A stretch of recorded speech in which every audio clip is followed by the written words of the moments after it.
You are about to spend the next few hours listening to one of the most one-sided beatdowns in television history. Not a fistfight, not a screaming match. Something much more satisfying than either of those things. For 15 years, the writers of The Simpsons quietly, methodically, and almost cheerfully dismantled Family Guy, using nothing but background props, police records, Halloween specials, DVD commentary tracks, and one very long crossover episode where Homer won a court case that was never really about beer. Family Guy copied The Simpsons. The Simpsons knew it, and instead of making a big loud scene about it, they just kept leaving little notes around, each one more precise than the last. Each one delivered with a calm confidence of a show that had absolutely nothing to prove. This is the full story of how that happened. Every dig underneath the dig, all of it. Welcome to Yellow Fan. Let's get started. The First Shot, Missionary Impossible, Season 11, 2000. Family Guy was brand new, 6 weeks old, give or take. Seth MacFarlane's show had just aired its very first episode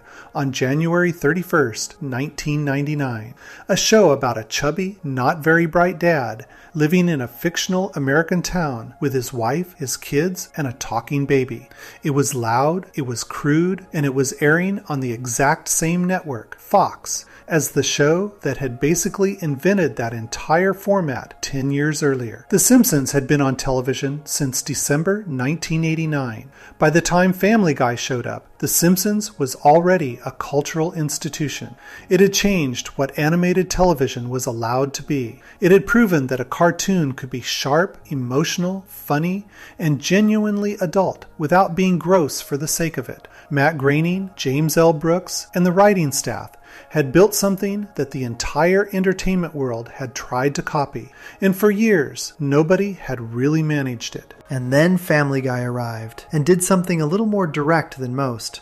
It did not just take inspiration from The Simpsons the way lots of shows do, borrowing a general feeling or a loose idea. It took the actual structure, a dad who is lovable but not very bright, a patient, long-suffering wife, kids who each fill a specific role, a fictional American town, Fox Network, Sunday nights. The resemblance was not subtle, and it was not something that went unnoticed by the people who had built The Simpsons from nothing. So The Simpsons responded, quietly at first, in the way that a show with total confidence in its own position responds to something it finds a little beneath it, not with a long argument, not with a whole episode dedicated to the topic, but with a single prop, a single line, and a single perfectly chosen guest star. The episode was called Missionary Impossible. It was Season 11, Episode 15 of The Simpsons, and it aired on February 20th, 2000. The main story of the episode is about Homer accidentally pledging $10,000 to a PBS fundraiser, getting chased by the entire cast of Sesame Street, and eventually ending up as a missionary on a tiny island in the Pacific. That part of the episode is its own thing entirely, but the very end of Missionary Impossible is where the real moment lives. As the episode approaches its final minutes, the scene on the island cuts away to a Fox Network pledge drive. It is structured like a mirror image of the PBS pledge drive that started the whole episode. Betty White is hosting. Rupert Murdoch is there, taking phone calls.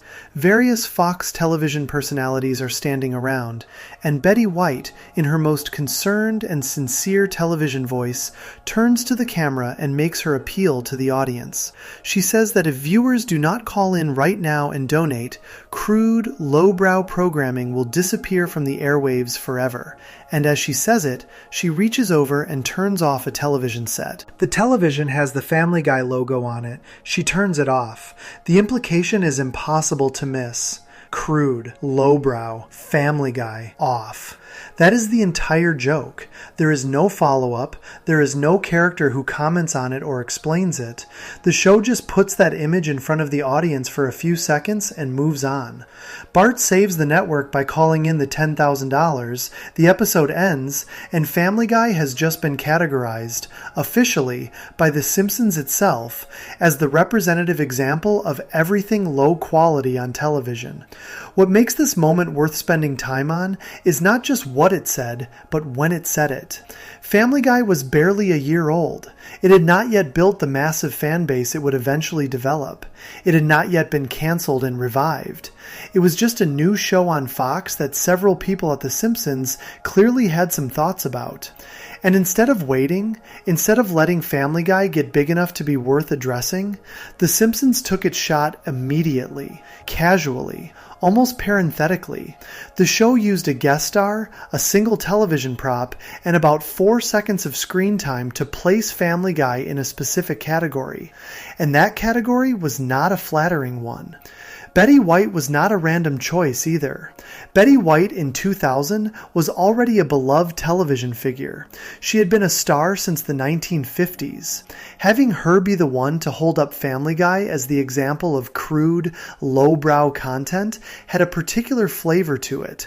There is something specifically pointed about letting a universally respected, warm, genuinely beloved performer be the one who gestures at your show and says, essentially, this is the bad stuff. The Simpsons writers at this point were not strangers to making jokes about other shows, about the network, about television itself. The show had always had a streak of meta-humor, moments where it acknowledged being a show, joked about its own existence on Fox, or made references to the television landscape around it. The Rupert Murdoch cameo in this very episode is part of that tradition. The Fox pledge drive, as a mirror of the PBS pledge drive, is a joke about how television fundraising works and does not work at the same time. The Simpsons was good at embedding these kinds of observations into episodes without making the observation the entire point of the episode. But the Family Guy moment is slightly different in texture from those other jokes. It is not just The Simpsons being clever about television in general. It is The Simpsons making a specific judgment about a specific show. It is an institutional verdict delivered through humor, which is, if you think about it, exactly what The Simpsons had always been best at. Taking something that might feel harsh or pointed if said directly, and making it land as a joke instead. And the joke lands so cleanly because of its structure. The setup is Betty White appealing for crude, lowbrow content. The punchline is the Family Guy logo. The setup and the punchline are not separated by any explanation. There is no character who says, by the way, we are talking about Family Guy. The show just trusts that the audience will follow the logic in the 2 seconds it takes to register the logo on that television screen. That trust, that confidence in the audience, is itself a marker of how The Simpsons thought about the gap between itself and the show it was gesturing at. The Simpsons had always believed in doing things with craft. The jokes worked on multiple levels. The characters had real emotional weight. The writing took itself seriously even when the content was absurd. Missionary Impossible as a whole episode is not one of The Simpsons' all-time great episodes, but the structure of that final pledge drive sequence, the way it bookends the PBS pledge drive from the opening, the way it uses the Fox network's own existence as the punchline, the way it slips in the Family Guy dig almost as a footnote, is the work of a writing staff that knew exactly what it was doing and exactly how much weight each choice was carrying. The episode aired on February 20th, 2000. Family Guy would be canceled for the first time in 2002. It is genuinely impossible to know whether any individual moment contributed to a television show's cancellation, and it would be dramatic to suggest that Betty White turning off a TV with the Family Guy logo on it had anything to do with what happened to that show 2 years later. But it is worth noting that The Simpsons had, very early on, made its position clear. Family Guy was crude and lowbrow. The Simpsons was not. The distinction between the two shows, in the eyes of The Simpsons writers, was not not a close call. What this moment also establishes, looking back at it now, knowing everything that came after, is the style that The Simpsons would use throughout the entire rivalry. It would never devote a whole episode to attacking Family Guy directly. It would never have a character give a speech about why Family Guy was a lesser show. Instead, it would find small, precise, almost incidental moments, a logo on a TV screen, a page in a police book, a background gag in a Halloween special, and use those moments to deliver its verdict. The joke would always be the vehicle. The verdict would always be underneath the joke. That is actually a more withering approach than a direct attack would have been. A direct attack invites a response and suggests the attacker takes the target seriously enough to engage with them on level ground. What The Simpsons was doing in Missionary Impossible was something different. It was making a judgment from above, without apparent effort, while in the middle of doing something else entirely. The dig at Family Guy was a footnote in an episode that was mostly about Homer on a tropical island. That placement, that casualness, was itself part of the message. Betty White turns off the TV. The show moves on. The first shot in a rivalry that would run for years and eventually produce a full crossover episode, a Fox-mandated ceasefire, and a legal judgment inside a cartoon courtroom. That whole long story started here, quietly, in a joke that was almost easy to miss. And the reason The Simpsons could afford to be that casual about it is something worth understanding before we go further, because the confidence behind that 4-second gag did not come from nowhere. It came from knowing exactly what the show had built, what it had meant to its audience, and what it believed Family Guy had done with all of that. The plagiarism charge was not born in that Italian police book in 2005. The foundation for it was being quietly laid right here, in the year 2000, in the background of a Fox pledge drive that most people have probably half forgotten about. Before we move on, if you're enjoying this analysis, please consider subscribing. It helps the channel tremendously. But the writers had not forgotten, and in about 5 years, they were going to make that case a great deal more directly, by putting a man's face in a criminal record and writing one single Italian word underneath it that said everything The Simpsons had been thinking since the very beginning. Section 2. The Clones. Treehouse of Horror 13, Season 14, 2002. There is a specific kind of insult that lands harder than anything loud or obvious. It is the insult that does not stop to make sure you noticed it. The insult that is so confident in its own point that it just drops it in the middle of something else and keeps moving. The Simpsons had already done this once in Missionary Impossible, with Betty White and a television screen.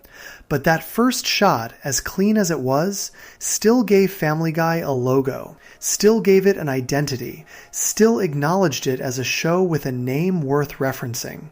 The second time The Simpsons took aim, it did not even do that much. It just made Peter Griffin a Homer clone and put him in a crowd. This happened in Treehouse of Horror 13, the Halloween special that aired as part of Season 14 of The Simpsons in November 2002. Treehouse of Horror episodes are the show's annual tradition of doing 3 short, horror-themed stories inside a single episode, none of which are considered part of the show's regular continuity. They are the episodes where The Simpsons allows itself to be strange and dark and experimental in ways the regular show usually does not. Characters die, reality bends, the normal rules do not apply. They have been a part of the show since Season 2, and by the time Season 14 came around, they were an established institution of their own. Treehouse of Horror 13 contains 3 separate stories. The second of those 3 stories is called Send in the Clones. It begins with Homer finding a hammock in the backyard of 742 Evergreen Terrace. The hammock turns out to be magic. Every time Homer lies down on it and rolls off, another Homer appears. A perfect copy. Same voice, same shape, same confused expression, same general lack of awareness about what is happening around him. Homer, delighted by this, immediately starts using the clones to handle all the parts of his life he does not want to deal with. Going to work, mowing the lawn, spending time with the family. He fills the house with Homers, then the yard, then the neighborhood. The clones multiply. They spread beyond Springfield. The government gets involved. And at a certain point in the episode, the camera pulls back to show a truly enormous crowd of Homer copies. Hundreds of them, maybe more, all identical, all wandering around in the same dazed way that Homer wanders through his own life. It is a visual joke about repetition, about mass production, about how something that starts as one original idea eventually becomes an uncontrollable flood of slightly wrong copies. And somewhere in that crowd, if you are watching carefully and you know what you are looking for, you can see Peter Griffin. He does not speak. He does not do anything specific. He is just there. One figure among hundreds of Homer copies, indistinguishable from the rest of the mass except for his shape. The visual gag requires no explanation and is given none. The Simpsons does not pause on it. No character points at him. The episode does not slow down to make sure the audience caught what just happened. Peter Griffin is in a crowd of Homer clones because that is what he is, a Homer clone.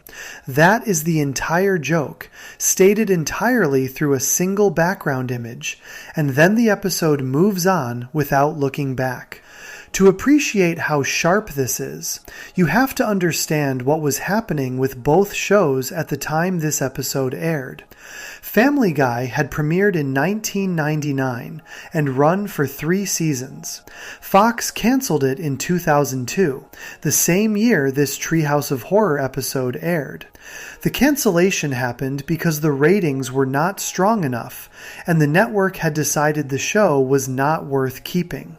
At the moment Treehouse of Horror 13 put Peter Griffin in a crowd of Homer copies, Family Guy was a canceled television show. It was not a rival anymore, technically. It was gone. But the Adult Swim reruns were already building something. Cartoon Network had picked up the rights to air old Family Guy episodes late at night, and those reruns were attracting a young audience that had missed the show the first time around, or had simply not been watching Fox on the right nights. The DVD sales were growing. There was a genuine grassroots movement forming around a show that Fox had decided was finished. The comeback that would eventually return Family Guy to Fox in 2005 was already beginning to take shape in those late-night Adult Swim broadcasts. The Simpsons writing staff knew this. They were not operating in isolation from the television landscape around them. And the choice to put Peter Griffin in that crowd of Homer clones in 2002, the very year Family Guy was canceled, the very moment its fan base was loudest about wanting it back, was not an accident of timing. It was a very deliberate, very quietly delivered reminder of what The Simpsons thought about the show and its central character. Think about what it actually means to make someone a clone in that specific context. The whole point of the Send in the Clone story is that Homer copies are a problem.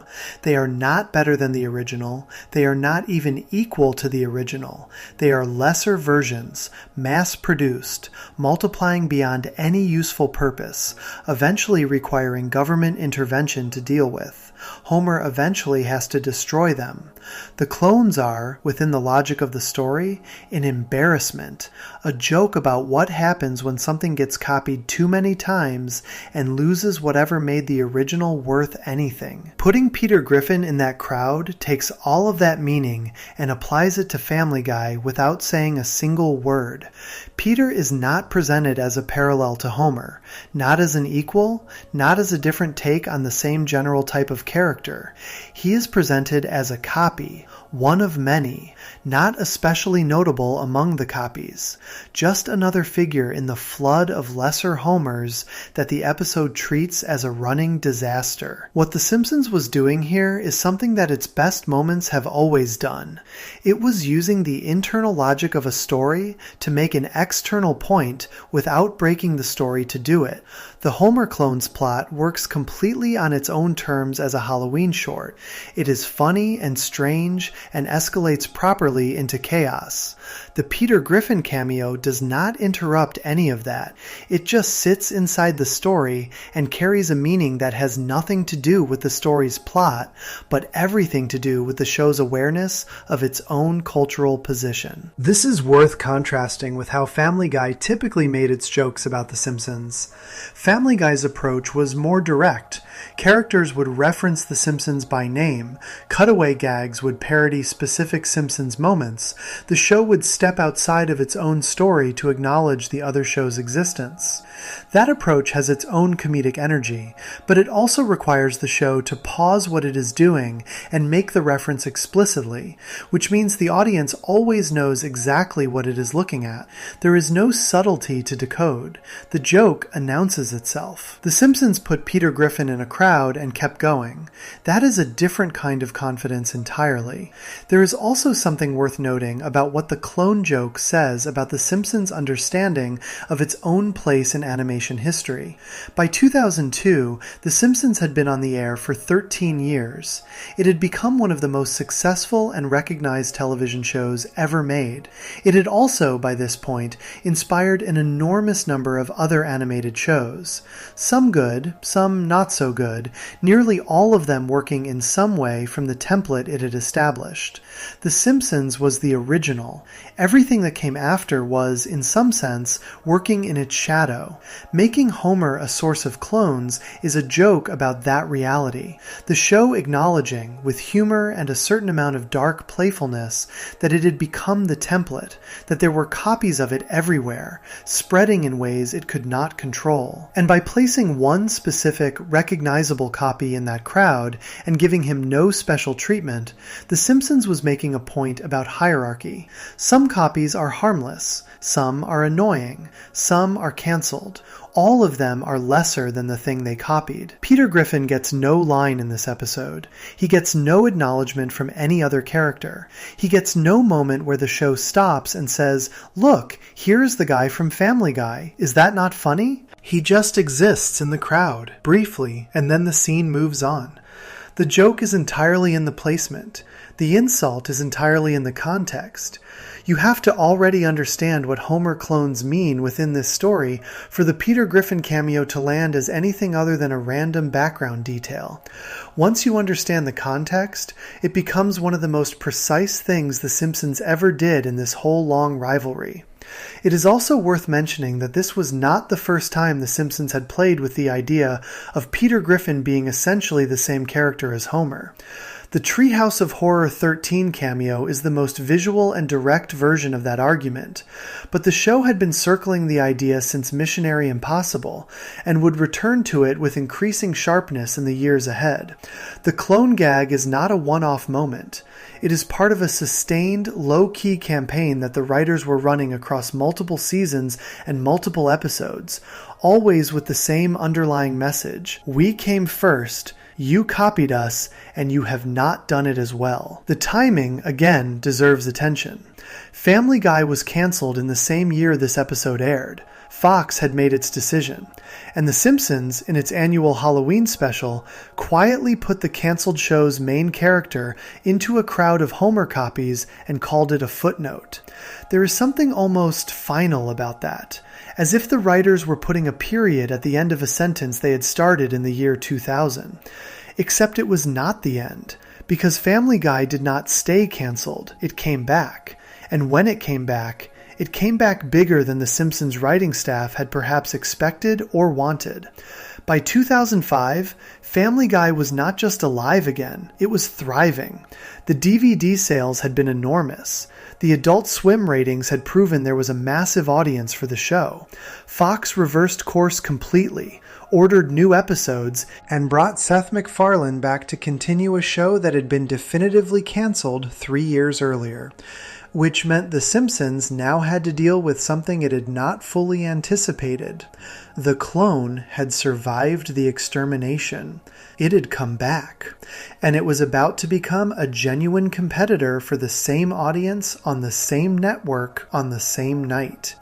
The writing staff responded to this new reality the way they had been responding all along, with precision, with humor, and with the confidence of a show that knew exactly where it stood.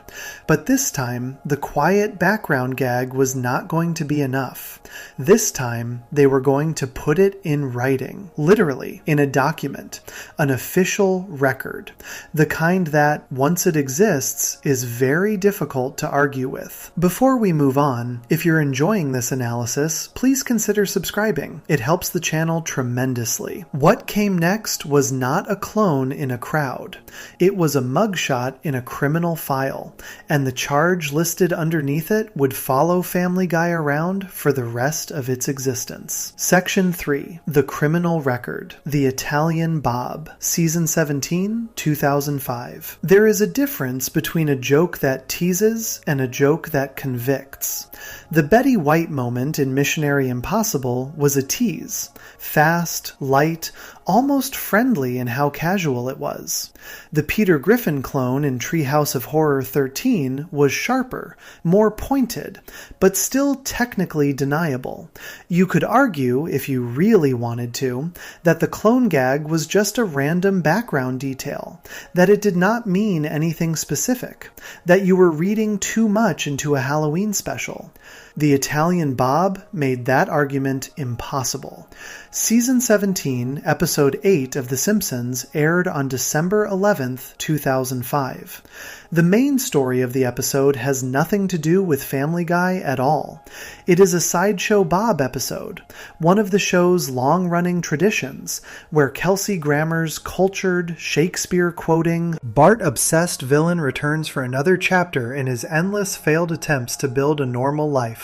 In this episode, the Simpsons travel to Italy to pick up a sports car for Mr. Burns. While there, Homer stumbles upon a small Tuscan village called Salsiccia, and the family discovers that Sideshow Bob has been living there quietly. He has a wife, he has a son, he has become the mayor of the village, he has, by all appearances, finally moved on. That does not last, because Lisa gets drunk on the local wine and accidentally exposes Bob's criminal history to the townspeople, who immediately strip him of his position. The Italian police arrive to sort out the situation, and to confirm who Sideshow Bob actually is and what he has done, they pull out a book, a reference guide, a catalog of American criminals, with photographs and descriptions of their offenses written in Italian. The book opens. The first page shows Snake, Springfield's resident career criminal, listed for invasione di casa, home invasion. The second page shows Mayor Quimby, listed for drinko drivo, drunk driving. And the third page shows Peter Griffin. His listed crime is plagiarismo. That is the Italianified version of the word plagiarism. The correct Italian word is actually plagio, but the show invented plagiarismo, a word that sounds Italian, but is really just the English word with an Italian ending attached, because it needed to sound official while being instantly readable to an English-speaking audience. It needed to look like a real charge in a real document while being completely impossible to miss. Peter Griffin, plagiarismo. The Simpsons had taken everything it had been saying quietly through background gags and crowd shots and turned it into a formal accusation in black and white. And then, directly after Peter's page, the book shows one more entry, Stan Smith, the main character of American Dad, Seth MacFarlane's other animated show that had premiered on Fox earlier that same year in 2005. Stan Smith's listed crime is plagiarismo di plagiarismo, plagiarism of plagiarism. MacFarlane had apparently not only copied The Simpsons to make Family Guy, but had then copied his own copy to make American Dad. The Simpsons was not just going after one show. It was making a generational argument about an entire creative approach. The Italian Bob was the most precise and most official thing The Simpsons had done in this rivalry up to that point. Not because it was the angriest. It was not angry at all, actually. The joke is delivered with the same casual confidence that had characterized every previous dig. The book appears, the pages turn, the entries are read, and the episode moves on without pausing to celebrate what it just did. But the precision of it is what makes it land so hard. This is not a background gag. This is not a figure in a crowd. This is a named charge in a document attached to a photograph. It is the difference between someone muttering something under their breath and someone filing a report. The timing of the Italian Bob is, once again, not accidental. Remember what was happening with Family Guy in 2005. The show had come back. Fox had reversed the cancellation, ordered new episodes, and Family Guy returned to television in May 2005 after 3 years off the air. The comeback had been genuinely enormous. The DVD sales had proven the audience was there. The Adult Swim reruns had kept the fan base alive and growing, and when the new episodes aired, the ratings were strong enough to make Family Guy a legitimate competitor for The Simpsons on Sunday nights. Seth MacFarlane was, by the end of 2005, one of the most powerful people in animated television. The Simpsons put his most famous character in a criminal record and listed plagiarism as the charge in December of that same year. The show waited for Family Guy to come back, watched it succeed, and then responded by making the plagiarism accusation as formal and documented as it knew how to make it. The casualness of the delivery should not be confused with a lack of intent. The Simpsons knew exactly what it was doing, and exactly why it chose that particular moment to do it. What makes the plagiarismo joke resonate beyond just being a clever gag is what it is actually accusing Family Guy of. Plagiarism, at its most basic, means taking someone else's work and presenting it as your own. It is not just saying that Family Guy was inspired by The Simpsons, or that it borrowed some ideas, or that the two shows have things in common. Plagiarism is a much more serious charge than inspiration. It says, you did not create something. You copied something that already existed and put your name on it. That is the accusation The Simpsons was making, quietly but officially, in that Italian police book. And the accusation had a foundation that was hard to argue with. The basic setup of Family Guy, a not very bright, overweight father, a patient and capable wife, children who each fill a specific personality role, a fictional American town, Fox network, Sunday nights, tracks The Simpsons' basic setup so closely that the comparison had been a standard part of how critics and audiences talked about Family Guy from its very first episode. This was not a new observation. What The Simpsons did in The Italian Bob was take that widely shared observation and stamp it with what felt like institutional authority. The show that was being copied had now, officially, named the copying. The specific construction of the joke also deserves attention. The Simpsons chose to deliver this verdict inside a Sideshow Bob episode, which is significant. Sideshow Bob episodes have always been the show's most theatrical and literary outings. They tend to reference classic literature, opera, and high culture. They are the episodes where The Simpsons leans hardest into the idea that animation can be genuinely sophisticated and intelligent. Using a Sideshow Bob episode as the vehicle for the Plagiarismo gag means the dig at Family Guy is being delivered from the show's most culturally ambitious corner. It is not just any episode making this accusation. It is the kind of episode that Family Guy, by its own comedic logic and approach, would never make. The American Dad escalation, Plagiarismo de Plagiarismo, is worth sitting with for a moment because of what it implies about McFarlane's creative process as The Simpsons understood it. American Dad premiered in February 2005, less than a year before The Italian Bob aired. The Simpsons had watched McFarlane follow up his copy of their show with what they apparently considered a copy of the copy, and had decided to include that observation in the same joke. Stan Smith is a slightly different character from Peter Griffin in obvious ways, but the underlying formula, male lead, American family, animated sitcom, Fox Network, was close enough that The Simpsons felt comfortable listing it under the same charge, one level further removed from the original. The phrasing plagiarismo de plagiarismo is also just a very funny construction on its own terms, separate from what it is saying. The repetition of the word, the D in the middle, the escalating quality of the accusation, it reads like a formal legal document that is also clearly enjoying itself. The Simpsons was having fun with this. The sharpness of the joke and the pleasure the writers were taking in making it are not in conflict with each other.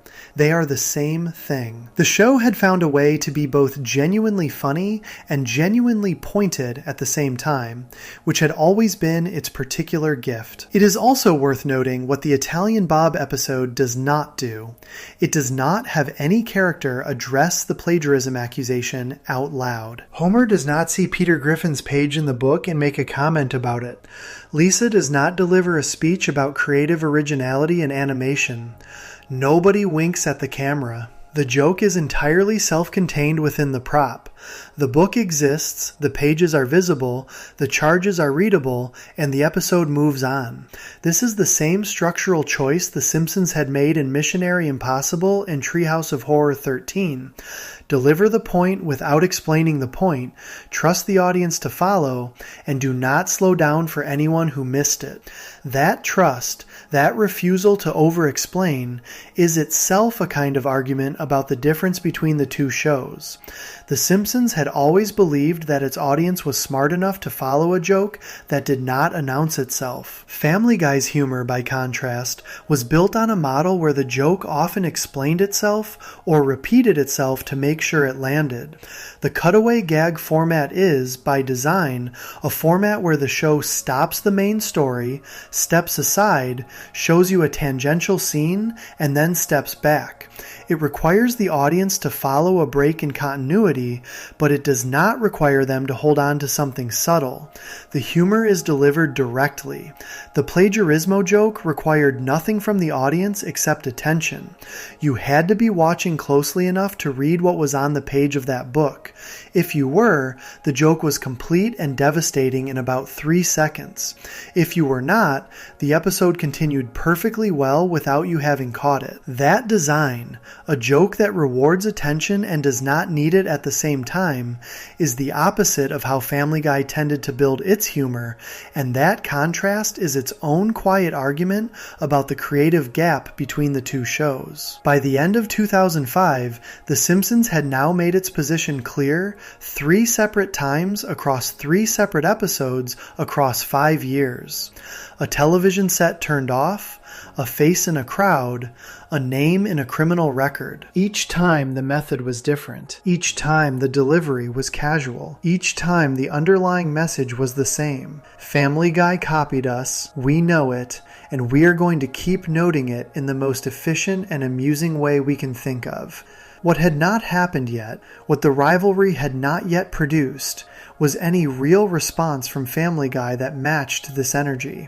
Family Guy had made references to The Simpsons over the years, had acknowledged the comparison in various ways, but nothing it had done quite matched the sustained, precise campaign that The Simpsons writing staff was running. That was about to change, because the writers at Family Guy had been watching all of this happen, and they had decided that the time for quiet background gags was over. Before we move on, if you're enjoying this analysis, please consider subscribing. It helps the channel tremendously. Their response, when it came, was so far beyond what The Simpsons had done that it got the entire thing shut down by the network.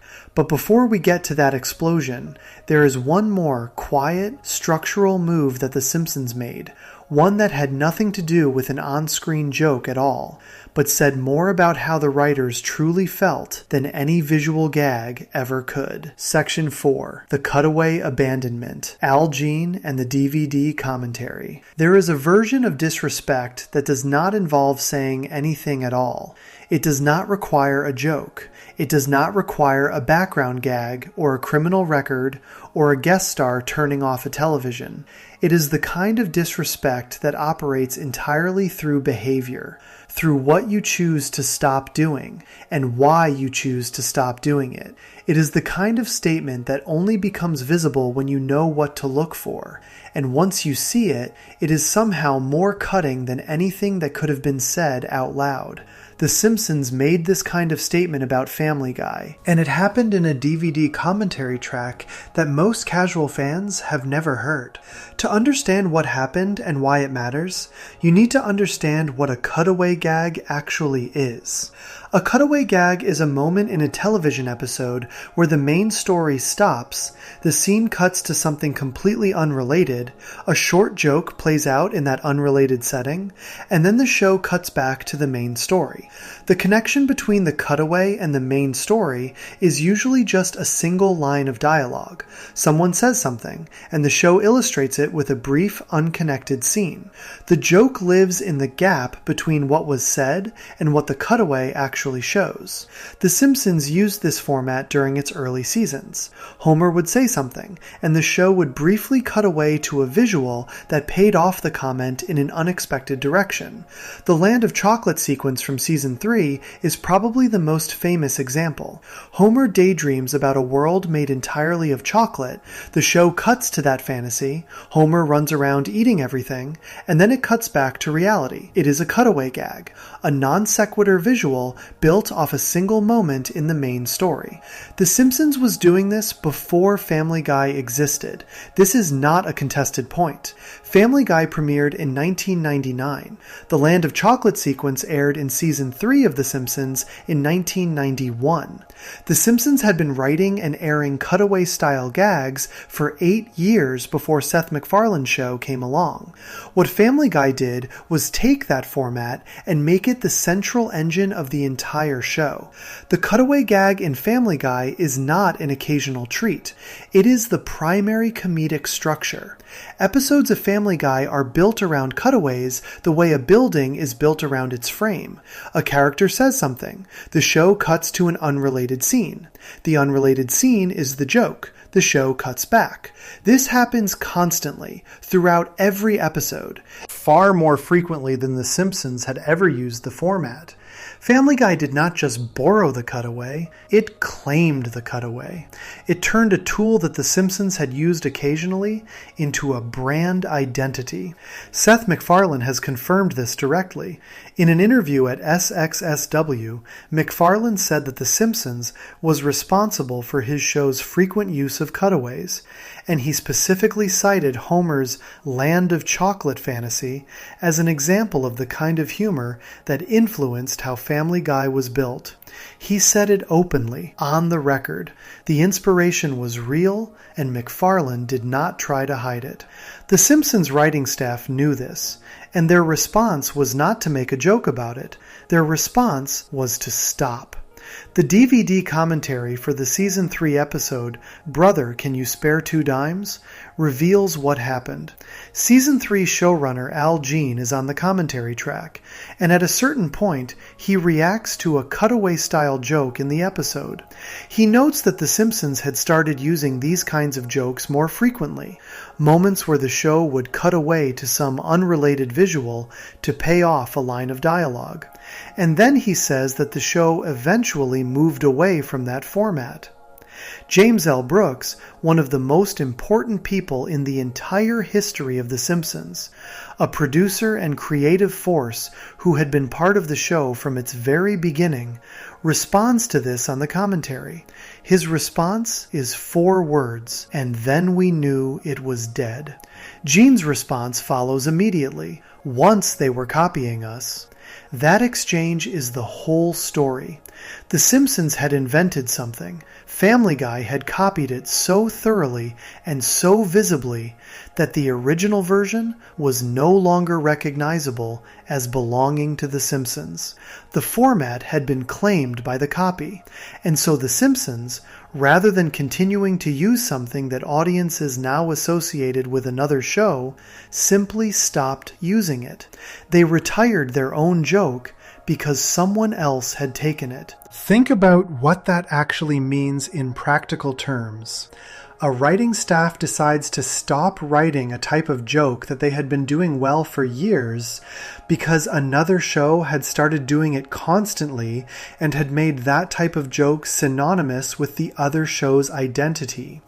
They gave up a tool that worked rather than be seen as doing what Family Guy did.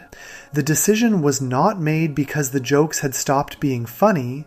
The jokes were still funny. The Land of Chocolate sequence is still one of the most beloved moments in the show's history. The decision was made because of what continuing to use that format would have implied about the relationship between the two shows. This is a more expensive statement than any on-screen gag. A background cameo costs nothing. A line in a criminal record book costs nothing. Choosing to permanently retire a comedic format that you invented because someone else has claimed it costs something real. It costs you a tool. It costs you a category of joke. It costs you creative options you could have kept. The Simpsons writers made that trade without complaint and without announcement. They did not make an episode about it. They did not have a character explain what had happened. They just stopped writing those jokes, and they explained why in a DVD commentary that only dedicated fans would ever hear. That quietness is part of the point. This was not performed sacrifice. It was an actual decision made privately that only became public because of an offhand comment during a commentary track. Al Jean's role in this is worth understanding more fully.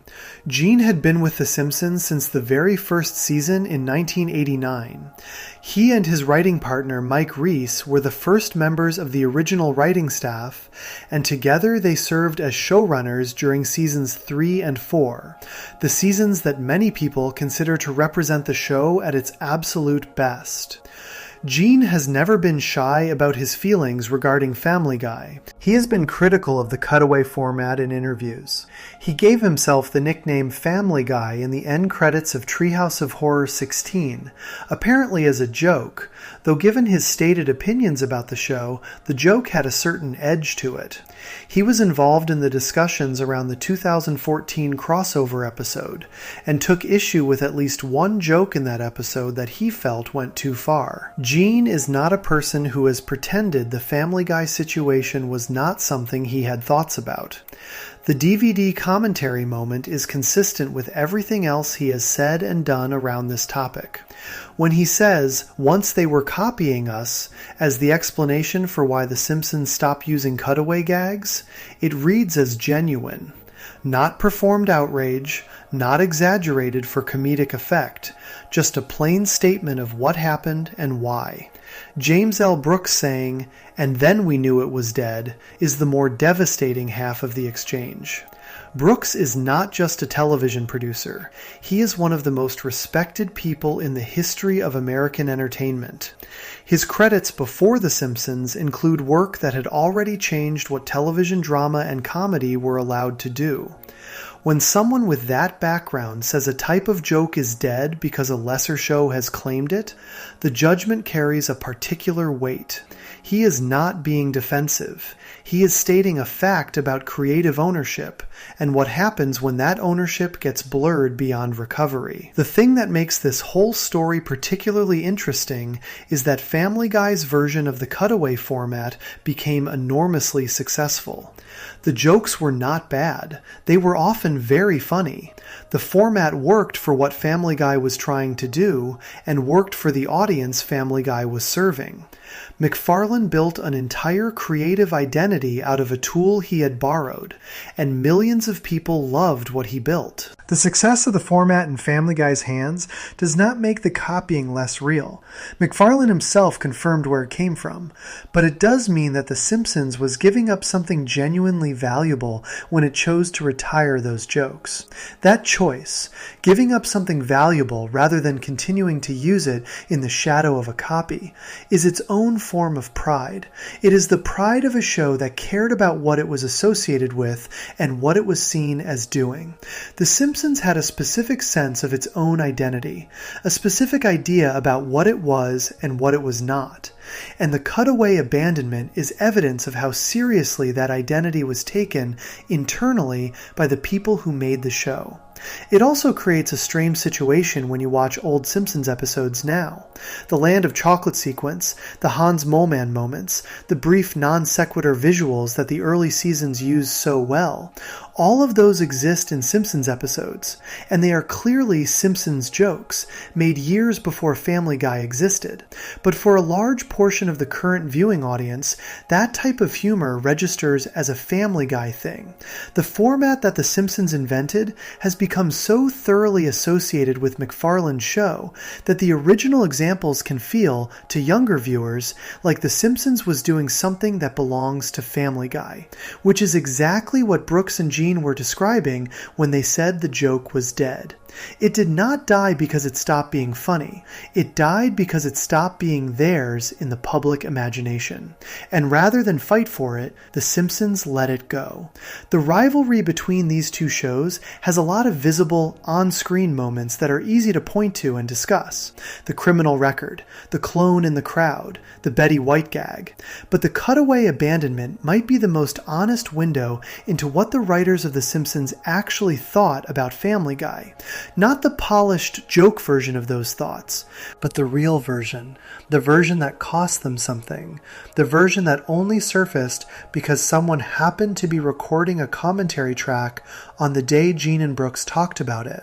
It is a quiet moment in the long history of this rivalry, but quietness, as The Simpsons had already demonstrated several times, had never been the same thing as weakness.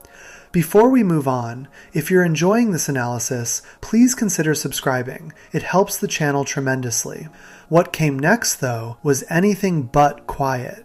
Because while The Simpsons had been making its measured, careful, surgical observations across 5 years and multiple episodes, Family Guy had been watching all of it. And the people at Family Guy had decided that background gags and DVD commentary tracks were not how they wanted to respond. Their response, when it finally came fully into view, was so disproportionate and so far beyond the level of anything The Simpsons had done that it brought the entire rivalry to a sudden, network-enforced stop. Section 5. The Opening Credits Theft. Mike Reese on the podcast. Everything discussed so far has been about the big, visible moments in this rivalry. A television screen, a Halloween crowd, a criminal record book, a creative decision made quietly in a writing room. These are the moments that get cited when people talk about The Simpsons and Family Guy, the moments that surface in articles and video essays and fan discussions about the history between the two shows. But there is a layer underneath all of that, a more granular, more specific accusation that most people have never heard because it came from a podcast conversation rather than a television episode. It was made by a man who had helped build The Simpsons from its very first season, and it targets something so fundamental to Family Guy's identity that once you hear it, you cannot watch that show's opening credits the same way again. The man is Mike Reese. The accusation is about the opening credits of Family Guy, and the story behind it starts with a production problem on The Simpsons in 1992. Mike Reiss joined The Simpsons in 1989 alongside Al Jean. They were the first two members of the original writing staff, hired before the show had even aired its first episode. Together, Reiss and Jean worked their way up to become the showrunners of The Simpsons during seasons 3 and 4, the seasons that produced some of the most beloved and well-remembered episodes in the show's history. Reiss has spent much of his career since then working in animation and talking publicly about the craft of writing for television. He is not a person who exaggerates or invents stories for attention. He is a working writer who occasionally shares specific memories from a career that started during the golden age of one of the most important shows ever made. In a conversation on Nancy Cartwright's podcast, Simpsons Declassified, Reiss discussed a specific episode from season 4 of The Simpsons. The episode is called Lisa's First Word, and it aired in December 1992. The episode itself is a beloved one. It tells the story of how Bart reacted to Lisa's birth, and traces the early years of the Simpson family through a series of flashbacks. The episode contains one of the most famous closing moments in the show's history, where Homer tucks baby Bart into bed, and Bart, who has been stubborn and uncooperative throughout the whole episode, finally says goodnight back. It is a genuinely moving moment, and one of the most cited examples of The Simpsons doing real emotional work inside a comedic episode. But the moment Reiss was discussing on the podcast was not that scene. It was the couch gag. For those who need a reminder, the couch gag is the brief visual joke at the end of The Simpsons opening credits, just before the episode begins. Every episode has a different couch gag. The family runs into the living room, sits on the couch, and something different and usually absurd happens each time. Through the early seasons, the couch gags were short and simple. The family sits down and the dog is squashed, or they arrive and find someone already sitting there. Brief, one-beat jokes that lasted a few seconds. The couch gag in Lisa's First Word was different. It was much longer than any previous couch gag had been. After the family sits down in the usual way, the orchestration of the theme music shifts to something more theatrical and circus-like, and the walls of the living room lift up to reveal an enormous stage show. There are elephants, there are jugglers, there are magicians and fire breathers.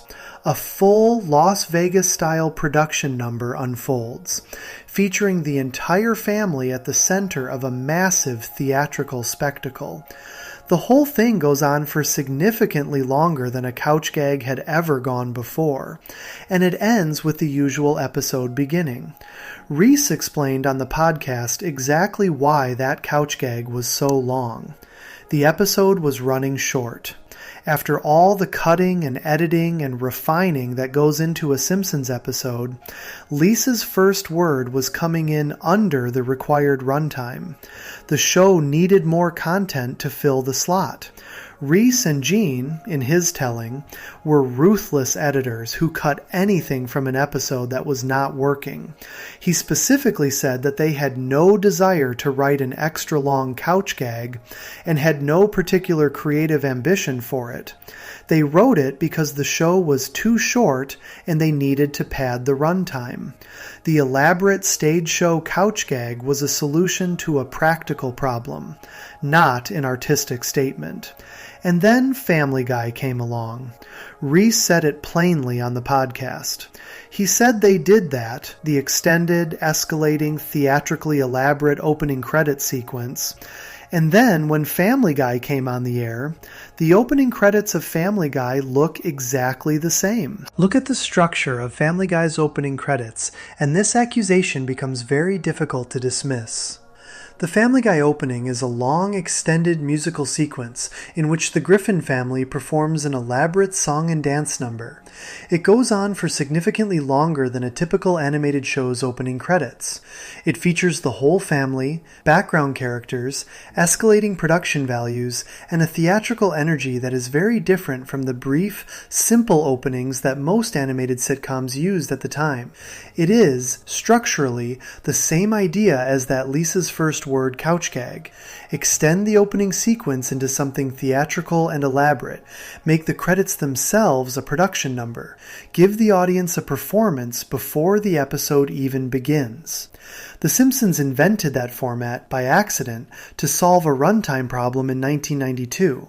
Family Guy built its entire opening around that format 7 years later and has used it in every episode since. What makes Reese's observation particularly pointed is that he is not claiming Family Guy stole a story idea or a character concept or a comedic approach. Those are larger, more debatable accusations.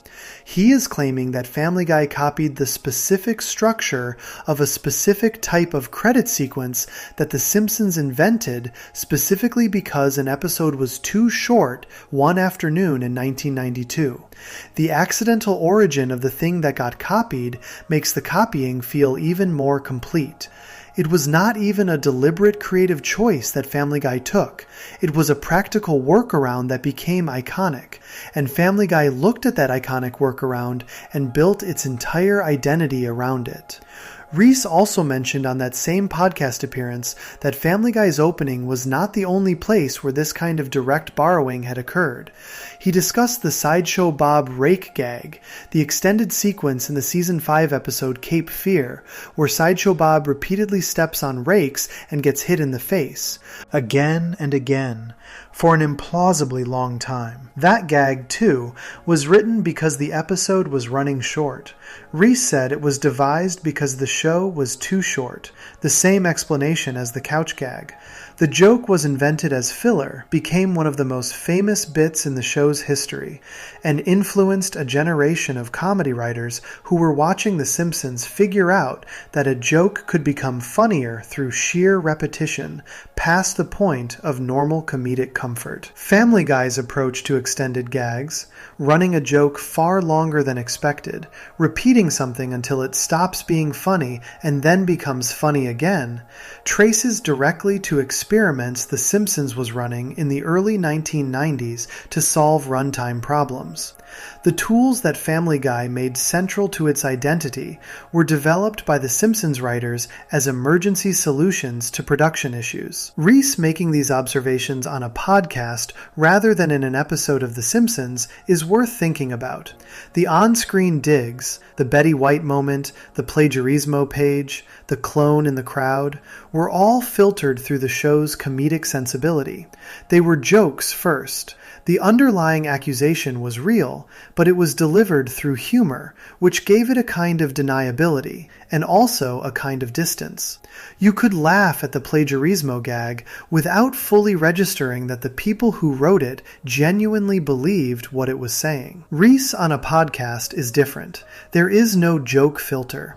He is just a writer talking about his work and explaining, in plain conversational terms, what he observed happening between his show and Seth MacFarlane's show. He is not angry about it in the telling. He sounds more matter-of-fact than anything else. The way a person sounds when they are describing something that happened a long time ago and they have made their peace with it, even if they still think the original observation is accurate. But the plainness of the delivery makes it hit differently than the on-screen gags. He is just saying what happened. We did this. They copied it. Here is the specific thing we did. Here is the specific thing they did with it. Seth MacFarlane has never disputed this lineage. He has openly acknowledged that The Simpsons was the primary influence on Family Guy, that the cutaway format came from watching what The Simpsons did in its early seasons, and that the show he built was built in conscious awareness of what Groening and the writing staff had created. MacFarlane has been honest about the debt. The question is what that honesty means when the debt is as specific and as structural as Reese is describing. There is inspiration and there is copying. The line between them is not always obvious, and reasonable people can disagree about where a specific case falls. But when the person who accidentally invented the thing being copied explains on a podcast exactly when and why they invented it, and the person who copied it has confirmed the copying, the question of which side of that line we are on becomes fairly clear. The opening credits of Family Guy have played at the start of every single episode of that show since it premiered in 1999. They have played hundreds of times. Millions of people have watched them without knowing that the format they were watching was invented one afternoon in 1992 by a writing staff trying to solve a runtime problem on a completely different show. Reese knew, Gene knew, Brooks knew, and the observation that once they were copying us was not just about the cutaway gags in the body of the episodes. It was about all of it. The credits, the format, the structural choices that Family Guy had taken from The Simpsons and made the foundation of its own identity. The plagiarismo charge in the Italian Bob was the public, comedic version of that observation. The podcast conversation with Reese is the private, unfiltered version. Both versions are saying the same thing. They just say it in different rooms to different audiences with different levels of a smile on their face while they say it. The Simpsons had now made its case from multiple directions. The background gag, the Halloween crowd, the criminal record, the retired creative format, the podcast testimony. The evidence had been building for years, quietly and with remarkable consistency, always delivered in the same tone, certain, calm, unhurried. The confidence of a show that was never going to lose its temper about this, because losing your temper would imply the other side had earned a real emotional reaction. Before we move on, if you're enjoying this analysis, please consider subscribing. It helps the channel tremendously. But Family Guy had been watching all of this pile up. And what happened next was the moment where the quiet campaign became something genuinely ugly, where the response from McFarlane's side escalated so far beyond the level of anything The Simpsons had done that the network had to step in and make both shows stop. What Family Guy wrote in retaliation was so far over any reasonable line that it only ever aired on DVD and late-night cable, and it left a mark on the rivalry that took years and an entire crossover episode to move past. Section 6. Fox banned both shows from taking shots. The movin' out incident. Every rivalry has a moment where someone goes too far. A moment where what started as competitive jabs between two sides crosses into something that cannot be walked back easily, something that changes the atmosphere of the whole thing and forces everyone involved to take a step back and reassess. In sports, it is the moment a hard foul becomes something more dangerous. In politics, it is the moment pointed criticism becomes something personal and damaging. In the rivalry between The Simpsons and Family Guy, that moment came in September 2007, inside a Family Guy episode called Movin' Out. And what happened in that episode was so far beyond anything The Simpsons had done that Fox Broadcasting itself had to step in and tell both shows to stop. To understand how the situation got there, it helps to track the escalation from Family Guy's side of the rivalry leading up to that point. The Simpsons had spent roughly 7 years making its observations about Family Guy through carefully placed, relatively gentle background jokes. A logo on a television screen, a face in a Halloween crowd, a name in a criminal record book.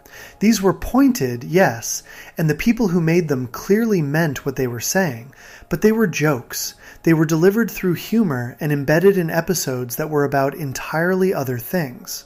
They were the kinds of digs that the target could acknowledge with a shrug or a self-deprecating comment without anyone getting genuinely hurt. Family Guy had been responding throughout this period, but in a different register. The show had made various references to The Simpsons over the years, cutaway gags that parodied specific Simpsons moments, jokes that acknowledged the comparison between the two shows, moments where characters referenced the older show in ways that were sometimes affectionate and sometimes slightly barbed. Seth MacFarlane himself had maintained publicly that there was no real rivalry, that Matt Groening was a friend, and that the relationship between the two shows was not the war that some fans and journalists wanted it to be. Then the writers at Family Guy wrote a scene for the episode Movin' Out, which was the second episode of Season 6, airing in September 2007. The scene depicted Quagmire, one of the main characters of Family Guy, assaulting Marge Simpson. It then depicted the violent murder of the entire Simpson family. That is not a paraphrase or an interpretation. That is what the scene contained. The assault of Marge Simpson by a Family Guy character, followed by the killing of the whole Simpson family. MacFarlane and the writers considered this an appropriate response to The Simpsons having called Peter Griffin a plagiarist in an Italian police book 2 years earlier. Fox refused to allow the scene to air on television. The network reviewed the content and decided it was too personal, too inflammatory, and too far beyond what any reasonable comedic exchange between two shows on the same network should look like. They cut it from the broadcast version of the episode. MacFarlane pushed back. In the DVD commentary for that season, he described what happened in terms that made his frustration clear. He said that Fox was afraid of James L. Brooks, who ran The Simpsons, and that this fear was the reason the network was willing to cut content from Family Guy that it would not have cut from a show with less powerful protection behind it. His exact words on the commentary, as he described the situation, were that he told Fox executives, "You are afraid of James L. Brooks, and that is why we cannot do it." MacFarlane's argument was essentially about fairness. The Simpsons had taken shots at Family Guy multiple times. The Betty White moment, the Plagiarismo gag, the Homer clone, and none of those had been cut or blocked by the network. Family Guy had taken its shots in return, and the network had allowed those too. But this scene, MacFarlane felt, was being treated differently not because it crossed a line that the other jokes had not crossed, but because the people behind The Simpsons had more power and influence at Fox than the people behind Family Guy did. He felt the playing field was uneven in a way that had nothing to do with the content of the joke and everything to do with who was protected and who was not. There is something to that argument on a technical level. Fox had allowed plenty of edgy and uncomfortable content on Family Guy over the years. The show had pushed limits repeatedly, and the network had generally permitted it. The decision to cut this specific scene did feel, in the context MacFarlane described, like it was being made for reasons beyond just content standards. But the argument falls apart when you look at what the scene actually contained. The Simpsons had never depicted violence against any Family Guy character. The Simpsons had never depicted the murder of anyone connected to Family Guy. The Simpsons had never done anything that came close to what Family Guy wrote in that scene. The Plagiarismo gag was a visual joke in a police book. The Homer clone was a background figure in a Halloween crowd. The Betty White moment was a television screen being turned off. None of those things depicted harm to any person, real or fictional, connected to Family Guy. They were jokes about creative originality and show quality. They were digs about ideas. What Family Guy wrote was categorically different. It depicted graphic violence against characters that millions of people had watched for nearly 20 years. Marge Simpson is not just a fictional character to the audience that grew up with The Simpsons. She is something closer to a cultural institution. Writing the scene where she is assaulted and then writing the murder of her entire family is not a proportionate response to being called a plagiarist in a background gag. It is not even in the same category of thing. It is so much more extreme that it raises real questions about what the writers were feeling when they wrote it and what they thought they were participating in. Al Jean and James L. Brooks were both reported to be genuinely upset about the scene. Not in the way that people people perform upset for public consumption, but actually bothered by what had been written. Gene, who had spent years making pointed but measured observations about Family Guy through the comedic language of The Simpsons, was now looking at a scene that depicted violence against the characters he had spent decades helping to build. The gap between what The Simpsons had done and what Family Guy had written in response was not a matter of degree, it was a matter of kind. Fox ultimately made a decision that affected both shows equally, at least in terms of policy. After the "movin' out" incident, the network told both The Simpsons and Family Guy that the exchange of shots between them was over. Both shows were instructed to stop making jokes at the other show's expense. The ceasefire was not optional. It was handed down from the network, and it applied to both sides, regardless of who had escalated and who had not. The scene from Movin' Out was never broadcast on Fox. It was included in the DVD release of that season and was also shown during Adult Swim reruns on Cartoon Network, where the network's standards were different and the cut was not enforced. So the scene does exist and can be found, but the version of Movin' Out that aired on Fox on Sunday night in September 2007 did not contain it. Most viewers who watched Family Guy on television at the time never saw it. McFarlane's position on all of this, as expressed through the DVD commentary and various interviews over the years, has been consistent. He felt the rivalry was being managed unfairly by the network. He felt that The Simpsons was allowed to take shots that Family Guy was not allowed to return in kind. He was clearly frustrated by what he saw as a double standard. Whether or not you find that argument convincing depends a great deal on whether you think what Family Guy wrote was in the same category as what The Simpsons had been doing, and the evidence, as laid out above, strongly suggests it was not. There is also something revealing in the specific choice Family Guy made when it decided to escalate. The Simpsons had attacked the show's ideas. It had questioned the creative originality of Family Guy, had implied that the show was derivative and lesser, had made jokes about plagiarism and copying. All of those attacks were aimed at the work, at the creative product, at the decisions the writers had made, at the quality and originality of what the show was producing. Family Guy attacked the characters, not the show, not the ideas, not the creative decisions, but the specific fictional people that the audience loved. That shift from attacking the work to attacking the people is significant. It suggests that somewhere in the Family Guy writing room, the plagiarismo gag and the years of measured Simpsons observations had landed harder than anyone at Family Guy was publicly admitting.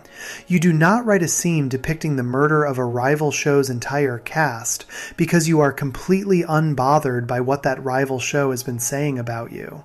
The extreme nature of the response is itself a kind of confession about how much the original digs had stung. The Fox-mandated ceasefire that followed the Movin' Out incident did not erase everything that had happened. It did not resolve the underlying questions about creative originality that The Simpsons had been raising since the year 2000. It did not change anyone's actual opinions about the relative quality of the two shows. It just stopped the public exchange from continuing. Both shows went quiet on the subject, at least in terms of direct on-screen references. The ceasefire held for years, but quiet is not the same as resolved. The questions were still there. The history was still there. The audiences of both shows still knew what had happened between them. And eventually, several years later, someone at Fox had an idea about how to finally address all of it directly.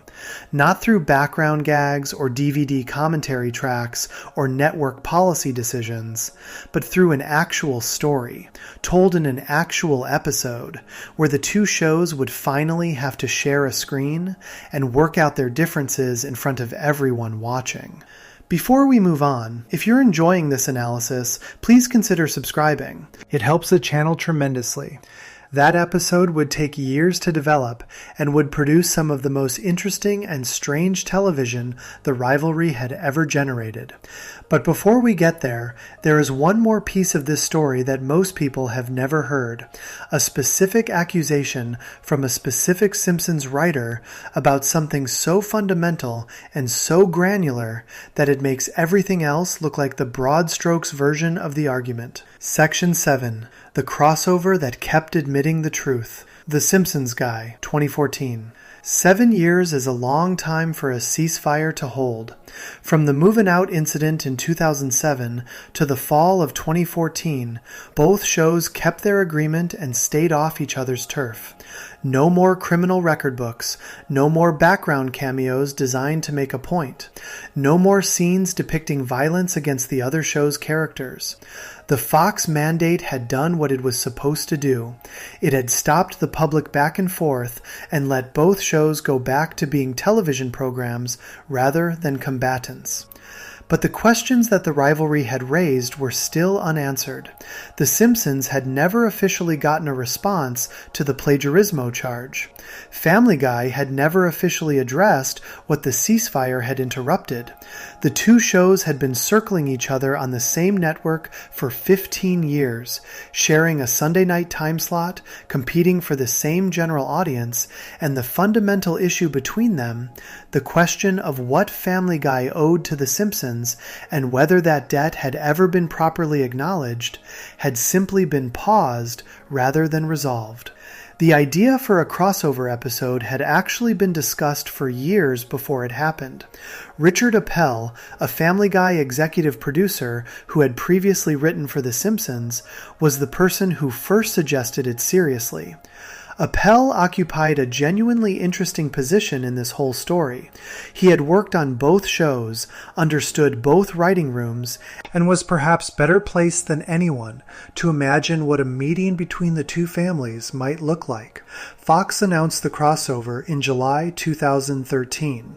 The episode would be written by Family Guy writer Patrick Mahan and directed by Family Guy director Peter Shin. That last detail matters more than it might seem. The episode was not going to be a neutral meeting ground. It was not going to be produced jointly by both shows with equal creative input from both sides. It was going to be a Family Guy episode, produced by the Family Guy team, written by a Family Guy writer, directed by a Family Guy director. The Simpsons creative staff would provide their characters and their voice actors. All 5 of the main Simpsons cast members participated, with the single exception of Harry Shearer, who did not appear. But the story, the jokes, the structure, and the final creative decisions would belong to Family Guy. The Simpsons staff, according to everything that has been reported about the production, gave Family Guy remarkably open permission with their characters. They told MacFarlane and his team that they had free rein to do whatever they wanted and should not hold back. This was partly because the Simpsons team did not consider the episode part of their show's continuity. It was a Family Guy episode set in the Simpsons universe, not a Simpsons episode featuring the Griffin family. The rules and the responsibilities that came with being a Simpsons episode did not apply. It was MacFarlane's sandbox to play in. The episode premiered on September 28, 2014, as the 1-hour season premiere of Family Guy's 13th season. It aired on the same night as the season 26 premiere of The Simpsons, which that year was an episode called Clown in the Dumps. The crossover ran 44 minutes, making it the longest Family Guy episode ever produced at that point. It pulled in a large audience and generated enormous attention online and in the entertainment press. The plot begins with Peter Griffin writing a comic strip for the Quahog newspaper that turns out to be deeply offensive to women. The backlash forces the Griffin family to flee Quahog in their car. While driving through the night, their car gets stolen at a gas station, stranding them outside a town called Springfield. They walk to the local convenience store, which is, of course, the Quickie Mart, where Homer Simpson introduces himself and offers to buy everyone donuts. From there, the families spend the episode living together in the Simpson house while the Griffins wait for their stolen car to be found. The episode then does something that Mike Reiss, in his account of the production, described with a mixture of amusement and a kind of mild disbelief. The running theme of the entire episode, woven through virtually every subplot and every significant interaction between the two families, is that Family Guy stole everything from The Simpsons. The episode keeps returning to this point. It makes the argument in multiple different ways across its 44-minute runtime. The central court case, which forms the backbone of the episode's main plot, involves Pawtucket Patriot Ale, Peter's favorite beer, being taken to court because it is discovered to be an unauthorized copy of Duff Beer, Homer's favorite beer. The blue-haired lawyer appears in court and argues that Pawtucket Patriot is simply Duff Beer with a different label on it. The court agrees. Homer wins the case. The beer allegory is not subtle. Pawtucket Patriot Ale is Family Guy. Duff Beer is The Simpsons. The court case is the plagiarism argument. Homer wins. The Simpsons wrote that outcome into the episode, and Family Guy's own writing staff put it there. Reiss said in his account of the production that everyone from both camps loved how the episode turned out, with one notable exception. Seth MacFarlane apparently watched the final product and reached a point during the viewing where he turned to his staff and said, in Reiss's telling, "Guys, enough." The episode had made the stolen everything point so many times in so many different ways across so much of its runtime that even the creator of Family Guy felt it had gone past the limit of what was funny and into something that was making the same argument on a loop. That detail is remarkable when you sit with it. The Family Guy writing staff, given complete creative freedom to make whatever episode they wanted with both families, chose to spend a significant portion of that freedom repeatedly admitting that Family Guy had taken its core ideas from The Simpsons. Not once, not as a single self-deprecating joke, but over and over and over, in multiple storylines, through multiple characters, culminating in a court verdict that officially and legally confirmed the copying within the world of the episode. And MacFarlane, watching the finished product, felt they had overdone it, which raises an obvious question. Why did the writing staff make that choice?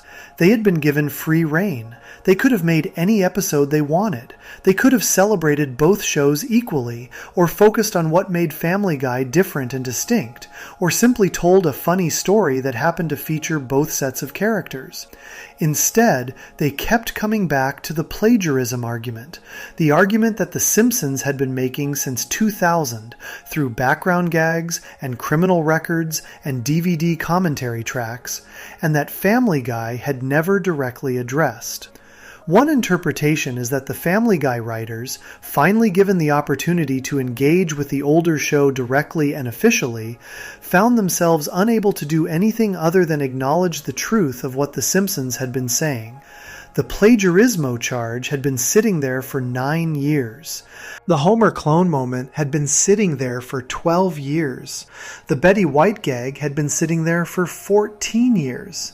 And the episode that was supposed to finally bring the two shows together ended up being, in large part, an extended confession. The production itself came with some logistical challenges that are worth mentioning because they say something about the relationship between the two shows. Supervising director Peter Shin, who had previously worked as a layout artist on The Simpsons before joining Family Guy, spent considerable time adjusting the Griffin family's visual appearance to work within Springfield. The changes were small but specific. The whites of the Griffin characters' eyes were dimmed slightly so they would not look too bright against The Simpsons' color palette. The two shows had developed different visual languages over their respective histories, and making them coexist on screen required careful technical work to avoid the characters looking like they genuinely did not belong in the same world. The 8-minute fight sequence between Homer and Peter received a great deal of attention when the episode aired. It was structured as an extended version of Family Guy's recurring chicken fight format, the long, elaborate, physics-defying brawl that Family Guy had used multiple times times with Peter and a giant chicken. Putting Homer into that format was genuinely funny as a concept, and the execution was ambitious in terms of animation. The fight travels across multiple Springfield locations, escalates into genuinely absurd territory, and ends with the two characters crushed under a spaceship belonging to Kang and Kodos, the alien characters from the Simpsons Halloween specials. Homer gets crushed, lies in a pool of blood briefly, then gets up and walks away essentially unharmed, which is, notably, a Simpsons-style approach to cartoon violence rather than a Family Guy one. The critical reception to the episode was mixed, in a way that was somewhat predictable given who was making it. Critics who already found Family Guy's style uncomfortable found the episode uncomfortable. Emily St. James at Vox called it a blight on humanity itself, a response that was partially about the show's humor style and partially about specific choices the episode made that she found offensive or lazy. Other critics were more forgiving, treating it as an imperfect but entertaining piece of fan service. The audience response was generally warmer than the critical response. The episode holds a rating of 8.4 out of 10 on IMDb, which reflects a viewing public that largely enjoyed watching the two families share a screen, regardless of how the critics felt about it. Harry Shearer's absence from the episode is a footnote that occasionally gets discussed. Shearer is the voice of a large number of significant Simpsons characters, including Mr. Burns, Ned Flanders, Principal Skinner, Kent Brockman, and many others. His decision not to participate meant that several characters who would naturally appear in a Springfield set story were either absent or needed to be handled differently. The episode worked around this, but the absence was noticeable to attentive viewers who kept waiting for characters that never showed up. What the crossover ultimately produced, beyond its entertainment value and its cultural moment, was a definitive, official statement about the relationship between the two shows, one that came from Family Guy's own writing room, in Family Guy's own episode, using Family Guy's own storytelling. The beer case ended with Homer winning. Pawtucket Patriot Ale was confirmed as a copy of Duff Beer. The allegory was not accidental and was not deniable. The Simpsons had been making the plagiarism argument through background gags for 14 years. Family Guy finally put it in a courtroom, gave it a verdict, and handed the win to Homer. McFarlane watching the final cut and saying, "Guys, enough," is the most human moment in this entire long story. He had presumably approved the beer court case as a story device. He had presumably seen the script. But watching the finished episode, with all the threads woven together and the argument made so many times in so many different ways, something in him felt the weight of it differently. The show had spent 44 minutes essentially agreeing with The Simpsons, and even the man who had spent years insisting there was no real rivalry apparently felt, watching his own show do this for the 40th time in a single episode, that a line had been crossed somewhere. Not the same line that had been crossed in 2007, a different kind of line. The line between self-awareness and something that starts to look like an apology. The crossover was supposed to be the moment that settled things between the two shows, and in a way it was, just not in the way Family Guy might have hoped. It settled things by making the verdict official. But what happened in the years before that crossover, and specifically what one Simpsons writer had been doing behind the scenes to document the full scale of what Family Guy had borrowed, added a layer to the plagiarism case that the crossover episode never even touched. Before we move on, if you're enjoying this analysis, please consider subscribing. It helps the channel tremendously, because the beer and the characters and the story structure were only part of what had been copied. The most specific accusation of all was still waiting to be made, and it was going to come from the man who had accidentally invented the thing that got stolen in the first place. Section 8. Bart is a Family Guy. Season 15, 2004. Everything covered so far in this essay has followed a relatively clean timeline. the Betty White moment in 2000, the Homer clone in 2002, the Italian Bob in 2005, the Movin' Out incident in 2007, the crossover in 2014. These are the big, well-documented moments. The ones that get cited in articles about the rivalry. The ones that surface whenever someone tries to map out the history between the two shows. They are the loudest points on the timeline. The ones that are easiest to point to and say, there, that is where something happened. But the rivalry did not only exist in those loud moments. It existed in the quieter spaces between them too. In the background details that did not make headlines. In the jokes that were easy to miss if you were not paying attention, or if you did not know what you were looking for. In the moments where the Simpsons slipped something in so casually that it barely registered as a dig at all, even though the people who wrote it knew exactly what they were doing and exactly when they were choosing to do it. One of those quieter moments came in 2004, sandwiched between the Homer clone gag and the Italian Bob criminal record, and it is worth spending real time on because of when it happened and what it was saying about Family Guy at that specific point in the show's history. The episode is from season 15 of The Simpsons. The specific episode is called Wrongly Blamed, and it aired in early 2004. The main story involves Bart being sent to a juvenile detention facility after being wrongly accused of a crime. While there, he meets a fellow young offender named Gina Vendetti, voiced by Tina Fey. Gina is tough and street smart in ways that Bart is not, and the two of them develop a complicated relationship over the course of the episode.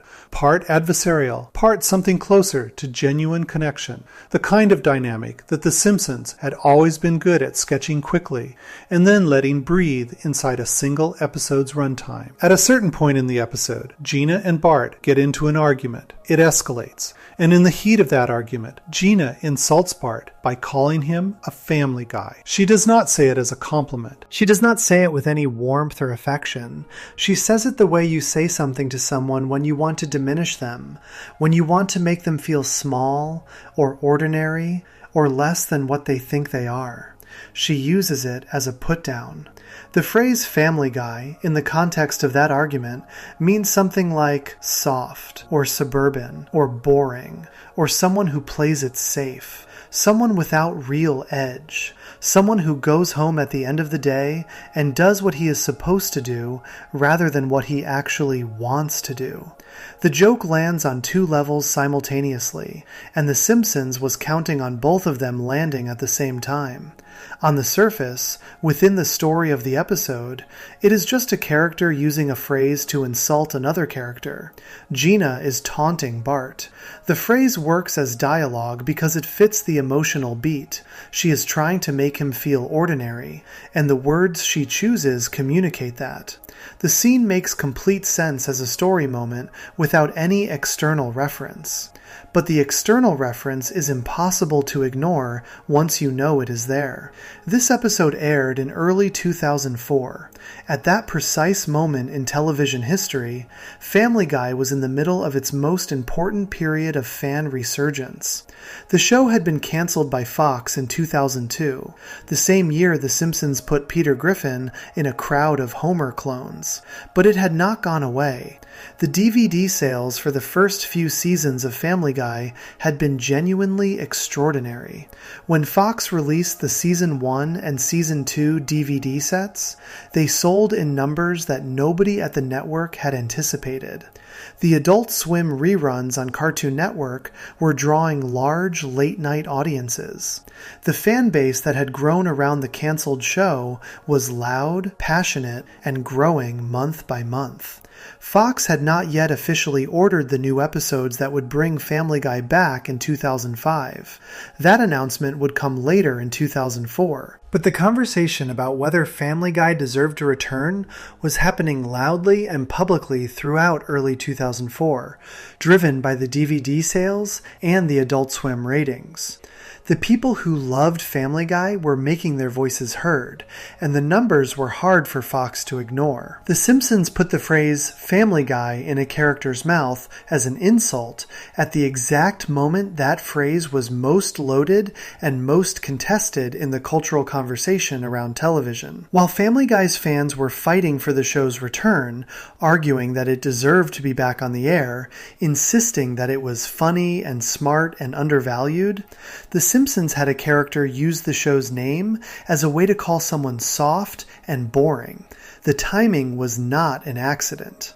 The Simpsons writing staff knew what was happening with Family Guy's revival campaign.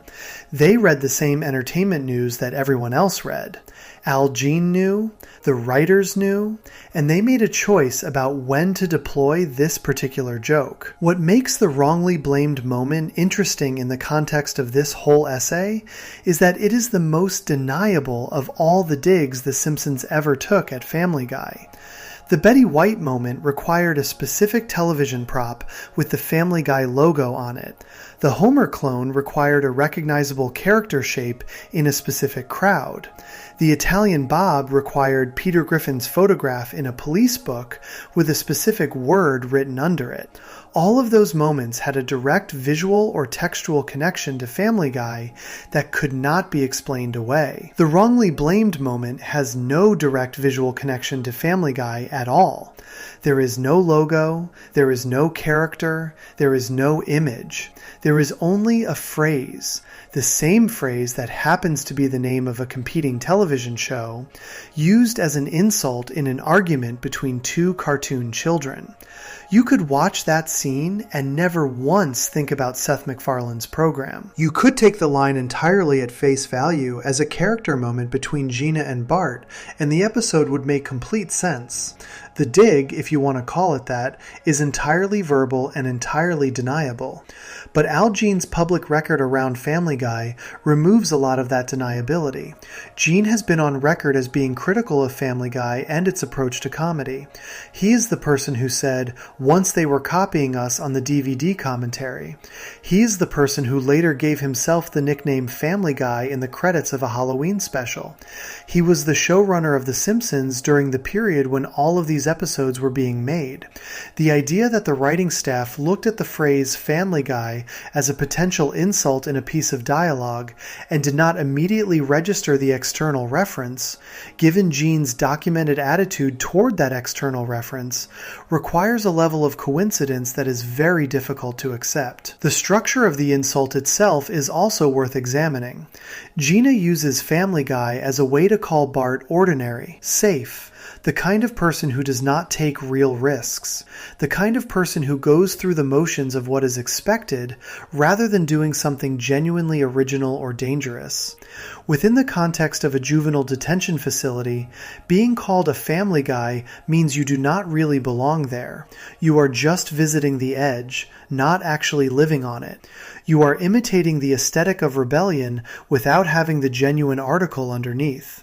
Apply that meaning to the rivalry, and what the insult is actually saying becomes very clear. Family Guy was, in The Simpsons' view, doing exactly what Gina accused Bart of doing, imitating something without having the real thing underneath. It was wearing the appearance of edgy, original, adult animation without having actually built that originality from the ground up. It was a show that looked like it was doing something bold while actually just following a path that The Simpsons had already cleared. In Gina's terms, it was soft, it was safe, it was a Family Guy. The double meaning works because both levels are true within their own context. Gina really is calling Bart soft and suburban in a way that makes sense for her character and her situation. And The Simpsons really is using a character's throwaway insult to embed a judgment about a competing show. Neither layer undermines the other. They exist simultaneously, and the joke is richer for the fact that both of them are there at the same time. There is also something worth noting about Bart Simpson being on the receiving end of this particular insult. Bart is the Simpsons' most famous rebel. He is the character who exists specifically to push back against rules and expectations. The character who launched 1,000 t-shirts with the words, "I didn't do it," and who defined a certain kind of cheerful, consequence-free mischief for an entire generation of children. Bart being called a family guy is funny on its own terms because of how wrong it sounds. Bart is many things, but soft and suburban is not the first description that comes to mind. And yet Gina, who is genuinely harder and more street level than Bart has ever been, looks at him and sees exactly that. She sees through the rebel aesthetic to what she considers the ordinary, protected, comfortable reality underneath. The joke is that Bart, who thinks of himself as dangerous, is being told by someone actually dangerous that he is not, which, when you let the external meaning of the phrase do its work, maps onto something the Simpsons had been saying about Family Guy since 2000. Family Guy presented itself as edgy, as crude, as willing to go places that other shows would not go. The Simpsons had been quietly saying, through every background gag and criminal record entry and DVD commentary remark, that the edginess was surface level, that underneath the crude jokes and the shock humor was a show that had taken a safe path, the safest path available, which was to copy a template that already existed and add a layer of shock value on top of it. Family Guy. Soft. Safe. Following someone else's map. The wrongly blamed dig is the most literary thing The Simpsons did in this entire rivalry. It did not need an image. It did not need a photograph or a logo or a named reference. It just needed one character to use 2 words as an insult at a moment when those 2 words carried an enormous amount of external weight, and then let the audience do whatever they wanted with it. The people who caught it, caught it. The people who did not watched a perfectly good scene between Bart and a tough girl in a juvenile detention center.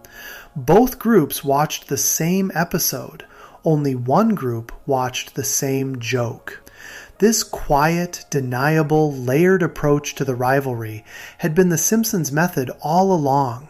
Never loud, never devoted entirely to the argument, always embedded in something else, always doing double duty, always trusting the audience to follow if they wanted to, and letting them off the hook if they did not. It was the comedy of a show that was confident enough to make its points without stopping to make sure you had caught them. That confidence is what made the moment in 2005, when The Simpsons finally escalated from the deniable to the completely explicit, land so hard. Going from a verbal dig that required context to catch, to a photograph in a police book with the word plagiarismo printed underneath it, was a deliberate choice to stop being subtle. The writing staff had decided that quiet was no longer the appropriate register. But what is fascinating, looking at the full timeline of the rivalry, is that the escalation from quiet to explicit did not mean The Simpsons stopped making the deniable, layered digs. It just meant both kinds were happening at the same time. The plagiarismo gag and the wrongly blamed moment were both products of the same writing room, the same showrunner, the same sustained campaign of observation that had been running since Betty White turned off that television in the year 2000.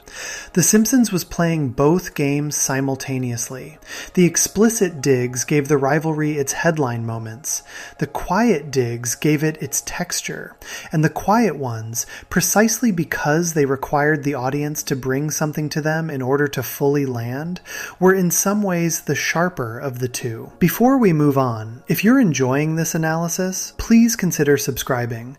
It helps the channel tremendously. And then there is the final chapter of this whole story, the one that was not quiet at all, that did not require any outside knowledge to decode. that spelled out the entire plagiarism argument in legal terms inside a court of law, and handed down a verdict in front of millions of viewers. Before that happened, though, there was one more behind-the-scenes story that had never aired on television and had never been part of any episode.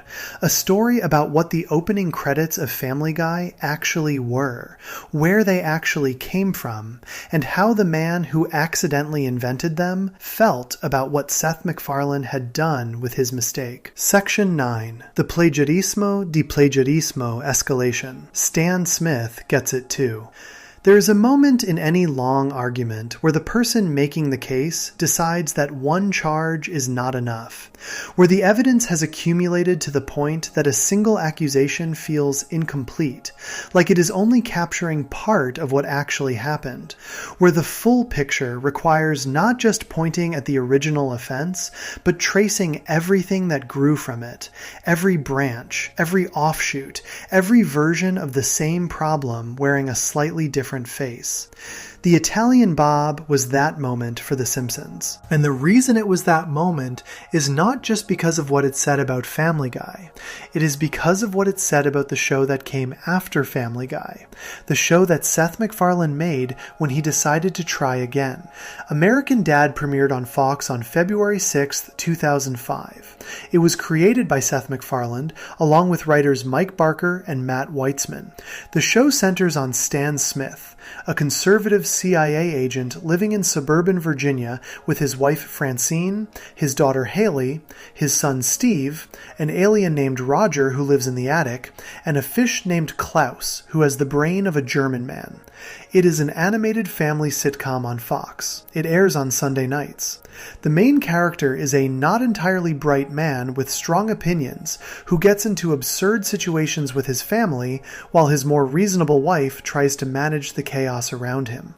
The Simpsons writing staff, apparently watching American Dad arrive on the air in early 2005, made a creative decision.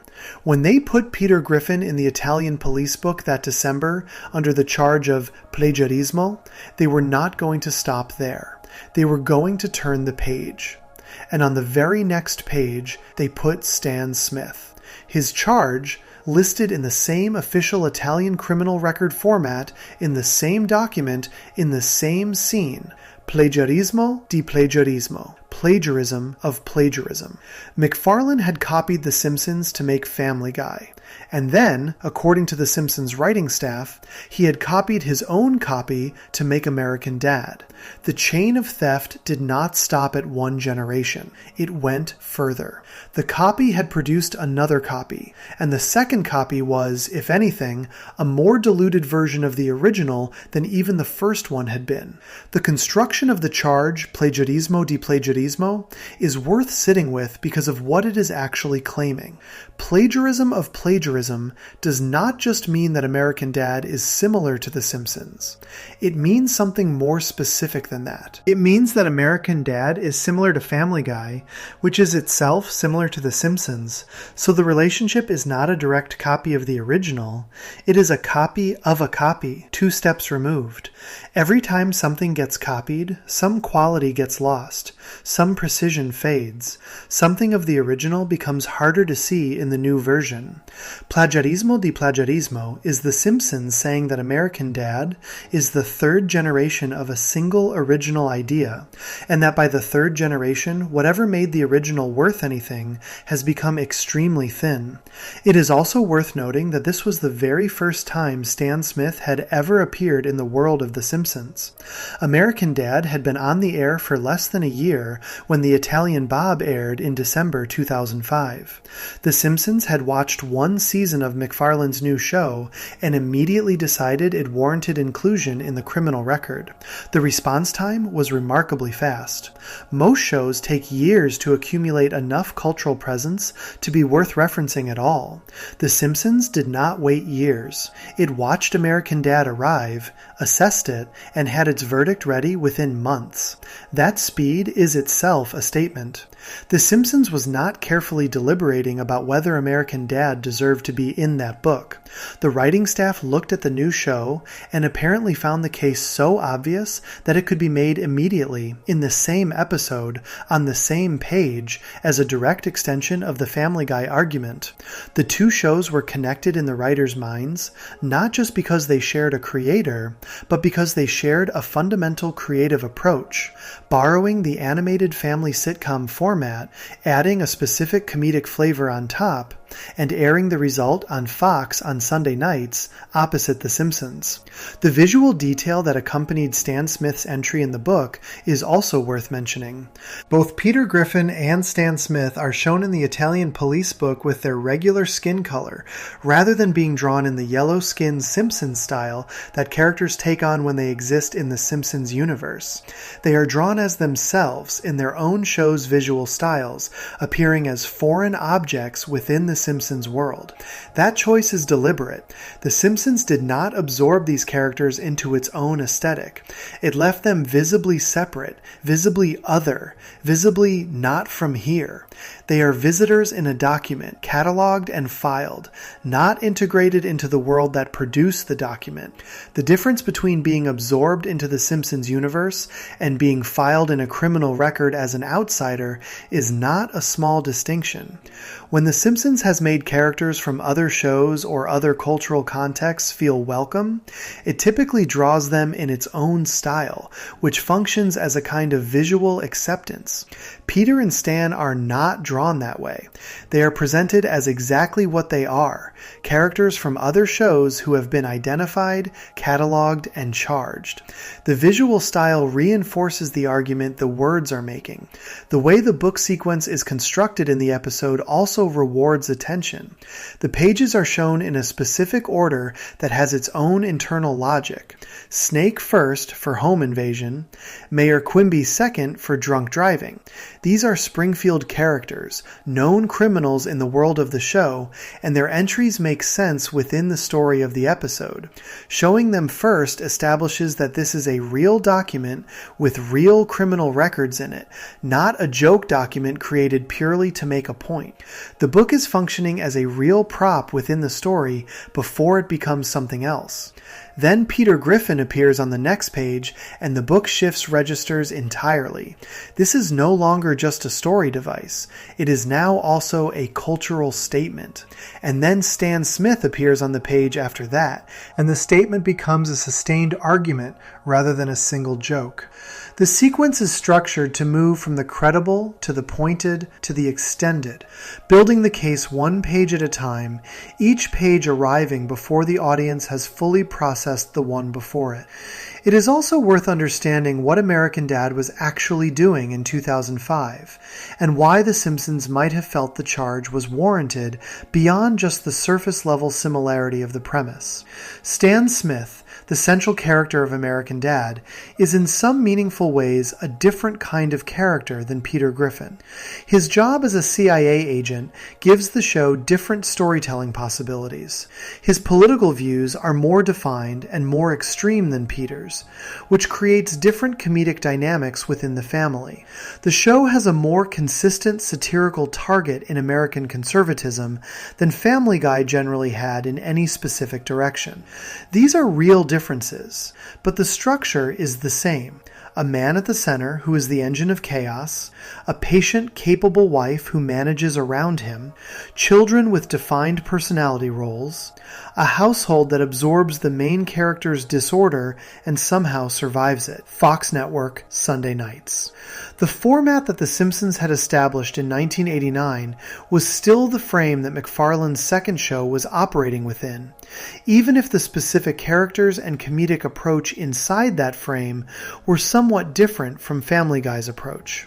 The Simpsons was not making a nuanced argument about the specific creative choices McFarlane made in differentiating American Dad from Family Guy. It was making a categorical argument about the format. The format was the original offense. Using the same format twice, even with different character details filling in the specifics, was the plagiarismo di plagiarismo. The charge was about the foundation, not the decorations on top of the foundation. There is something almost mathematical about the way this argument is structured. If The Simpsons is the original, and Family Guy is a copy of The Simpsons, and American Dad is a copy of Family Guy, then American Dad is 2 steps away from the original source. Each step away involves some loss of what made the original distinctive. The Simpsons in its golden era had an emotional depth, a craft precision, a genuine warmth alongside its comedy that had taken years to develop and was specific to the people who made it.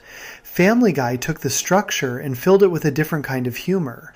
American Dad took Family Guy's version of the structure and filled it with a slightly different kind of humor still.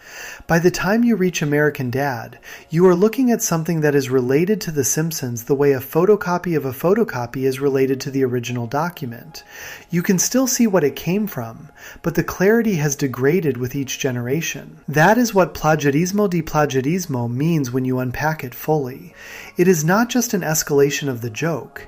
It is a precise description of a creative lineage that the people who invented the original were watching play out in real time on their own network. The Italian Bob episode contains all of this. The Peter Griffin charge, the Stan Smith charge, the visual details, the sequence construction, inside a Sideshow Bob story that has nothing to do with any of it. The episode is primarily about the Simpsons traveling to Italy, finding Bob living as the mayor of a Tuscan village, and watching his attempt at a new life collapse when his past catches up with him. The criminal record book appears because the Italian police need to confirm Bob's identity. The McFarlane digs are embedded in a story about redemption and failure, and the impossibility of escaping who you are. That context, intentional or not, adds a layer to the plagiarismo pages that is almost too on the nose. Sideshow Bob has spent the entire run of his character arc trying to build something of his own, trying to escape the shadow of his past crimes, trying to become someone defined by more than what he took from others and what he did with what he took. And the document that exposes him contains, alongside his own record, the records of 2 characters who the episode is arguing have similarly never escaped being defined by what they borrowed. The Simpsons may not have intended for that parallel to be read into the episode. It may be a coincidence of context rather than a deliberate structural choice. But the show had always been built by writers who thought carefully about what everything meant within its larger context, and the decision to put those particular entries in that particular document, in that particular episode, is not obviously less intentional than any other choice the writers made that day. American Dad has continued to air for 2 decades since the Italian Bob first made the plagiarismo di plagiarismo charge. It has run for more than 300 episodes.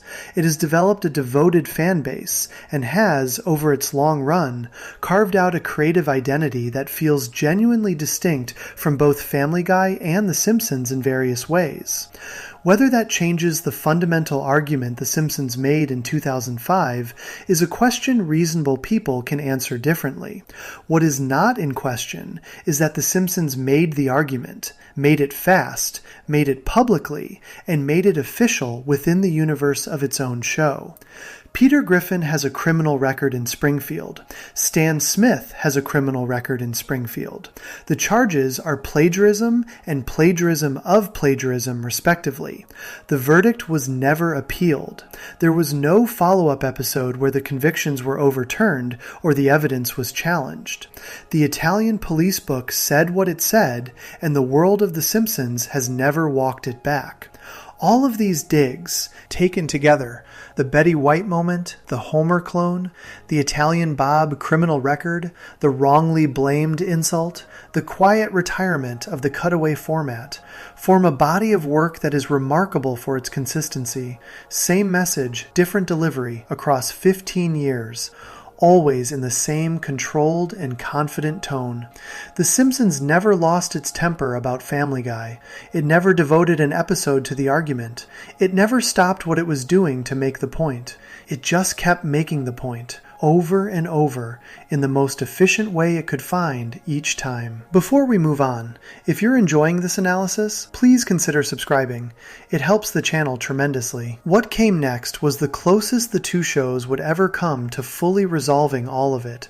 But even in that resolution, the plagiarism argument did not go away. If anything, the final chapter made it more official than anything that had come before, because this time, the verdict would come with a judge, a courtroom, and a case decided on the merits. Section 10. The Cooling. From rivalry to resignation. Every fight eventually runs out of energy, not because the people involved stop believing what they believed when the fight started, not because the original grievance disappears or gets properly resolved, but because the world around the fight changes, and the thing the two sides were fighting over stops being worth as much as it once was, and continuing to argue with the same intensity starts to feel like two people shouting at each other in an empty room. The audience has moved on, the stakes have quietly lowered, and what remains is not peace exactly.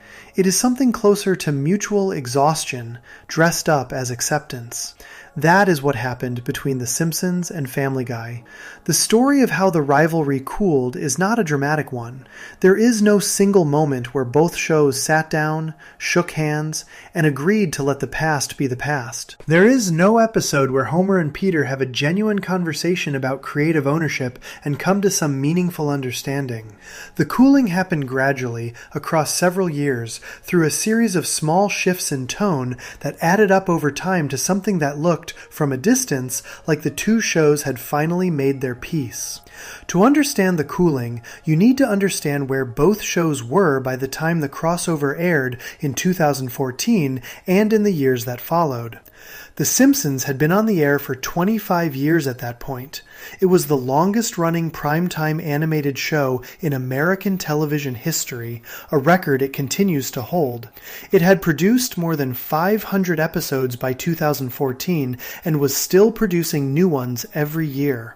But the cultural conversation around The Simpsons in 2014 was not the same conversation that had surrounded the show in 1999 or 2005. The golden era, seasons 1 through 8 or so, depending on who you ask, was something that people talked about in the past tense. The show that was currently airing was understood, even by devoted fans, to be a different and lesser version of what it had once been. Family Guy was in a similar position in its own way. It had survived cancellation, staged a remarkable comeback, built an enormous audience, and established itself as one of the most commercially successful animated shows on television. But the cultural energy around Family Guy had also shifted by 2014. The show that had felt dangerous and new and genuinely transgressive when it returned in 2005 had, by a decade later, become something more familiar. Its formulas were well known. Its edges had been mapped. The audience knew what they were getting when they sat down to watch it, which is both a sign of success and a sign that the freshness has gone out of something. Neither show was must-watch television anymore in the way that both had once been. Neither show was the center of the cultural conversation in the way that both had once occupied that center at different moments. The thing they had been fighting over, the position of the most important and culturally relevant animated sitcom on Fox, the show that defined what adult animation could do, had been vacated by both of them to a significant degree. South Park had its own claim on that position. Bob's Burgers had built a devoted following with a completely different emotional approach. The landscape of animated television had become too crowded and too diverse for any single show to own the conversation the way The Simpsons had owned it in the early 1990s. When two shows are fighting over a position that neither of them fully occupies anymore, the fight loses its sharpness. The energy drains out of it. What replaces it is not friendship necessarily, but a kind of weary acknowledgement that the argument was about something that has largely been settled by time and changed circumstances rather than by anyone winning. The shift in tone between the shows in the years after the crossover was noticeable to anyone paying attention. The references that Family Guy made to The Simpsons in its later seasons were warmer and more affectionate than anything it had done during the peak rivalry years. In Season 10 of Family Guy, a jury of Simpsons characters appeared in an episode to send Peter to prison, a reference that leaned into the relationship between the two shows with something more like fondness than antagonism. In Season 14, a drunken Peter casually admitted to a room of people that he had stolen a lot from The Simpsons. That admission, played for laughs, delivered without defensiveness, with Peter treating it as an obvious and well-known fact rather than a damaging accusation, was so different in tone from the movin' out response of 2007 that it could almost have been made by a different show. The Simpsons, for its part, pulled back from the sharper digs as well.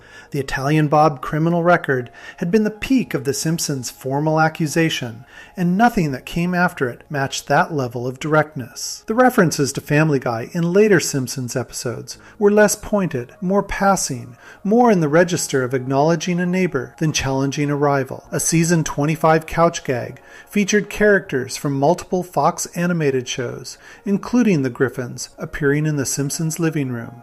But Homer was turned away at the door by a bouncer, even though it was his own house, which could be read as a gentle reminder of who came first, but was gentle enough that it did not feel like an attack. The people who had been most central to the rivalry on the Simpsons side also began to describe the situation in more measured terms. Mike Reese, reflecting on the full history of the relationship between the two shows, said that in the end, everyone from both camps loved the crossover episode. That framing, everyone from both camps, is the framing of someone describing a situation that has been resolved rather than someone who is still in the middle of a fight. It acknowledges that there were two camps, that they had their differences, and that the crossover represented something like a genuine coming together, even if it was imperfect. Seth MacFarlane's public statements about The Simpsons in the later years of the rivalry were also notably different from the defensive posture he had adopted during the peak tension years. He had always maintained publicly that Matt Groening was a friend, and that the rivalry was not the war some people wanted it to be. But the DVD commentary from the moving out era told a different story. The anger about Fox protecting The Simpsons, the frustration about the double standard, the sense that Family Guy was being treated unfairly by the network. That anger, at least in public, became less visible over time. MacFarlane talked about The Simpsons more as an influence and less as a grievance. The show that he had built in full awareness of what Groening had created, that he had openly acknowledged as the primary inspiration for his own work, became something he discussed with more straightforward respect as the years went on. The writing rooms of both shows also became less separate from each other over time. Multiple writers worked on both shows at various points in their careers. Richard Appel, the Family Guy executive producer who had originally pitched the crossover episode, had previously been a Simpsons writer. The flow of creative talent between the two shows meant that the rigid us versus them dynamic of the rivalry's peak years became harder to maintain. When the people making both shows have sometimes been the same people, the argument about which show owns what becomes more complicated and less clean. There was also a broader context that made the rivalry feel less urgent as the years went on. By the mid-2000s, the conversation about adult animation had moved far beyond the Fox Sunday night lineup. Rick and Morty had arrived and was generating the kind of cultural energy that The Simpsons had generated in the early 1990s. BoJack Horseman was doing things with animated storytelling that neither The Simpsons nor Family Guy had attempted. Bob's Burgers was winning Emmys and critical praise by being warm and specific in ways that neither of the older shows was being. The argument about whether Family Guy had copied The Simpsons felt, in the context of this new landscape, like an argument about who owned a neighborhood that both parties had largely moved out of. The most recent chapter of the relationship between the two shows has been peaceful to the point of being almost symbolic. In 2023, The Simpsons, Family Guy, and Bob's Burgers participated in a three-way crossover event. The episode featured Homer and Peter interacting inside the Bob's Burgers restaurant, the show that had become, in some ways, the warmest and most beloved of the three by that point. The interaction between Homer and Peter in that recent crossover had none of the tension or the subtext of the 2014 episode. They were just two cartoon characters sitting in a burger restaurant, getting along fine, with no court cases and no plagiarism charges and no hidden arguments about creative ownership buried in the plot. That is either a happy ending or a sad one, depending on how you look at it. If you believe that the cooling represents a genuine resolution, that both shows worked through their differences, that the crossover acknowledged what needed to be acknowledged, and that the relationship between the two is now something healthier and more honest, then the image of Homer and Peter sitting peacefully in Bob's restaurant is a nice one. The rivalry ran its course. The verdicts were delivered. The case was closed. But if you look at it from a different angle, the cooling is not resolution so much as irrelevance. The Simpsons stopped making sharp digs at Family Guy not because the plagiarism argument was answered or because the creative debt was repaid, but because neither show was important enough to the cultural conversation anymore for the argument to carry the same weight it once had. The fight ended not with a winner, but with both sides aging out of the position they had been fighting over. The thing that made the rivalry matter, the sense that the top spot in animated television was genuinely at stake, that being the most important animated show on Sunday nights meant something culturally significant, had slipped away from both of them. The Simpsons is still on the air. It crossed 350 episodes long ago. It holds the world record for the longest-running primetime animated show and shows no signs of ending anytime soon. Family Guy is still on the air too, deep into its 20-something seasons, still airing on Fox on Sunday nights, still doing what it has always done.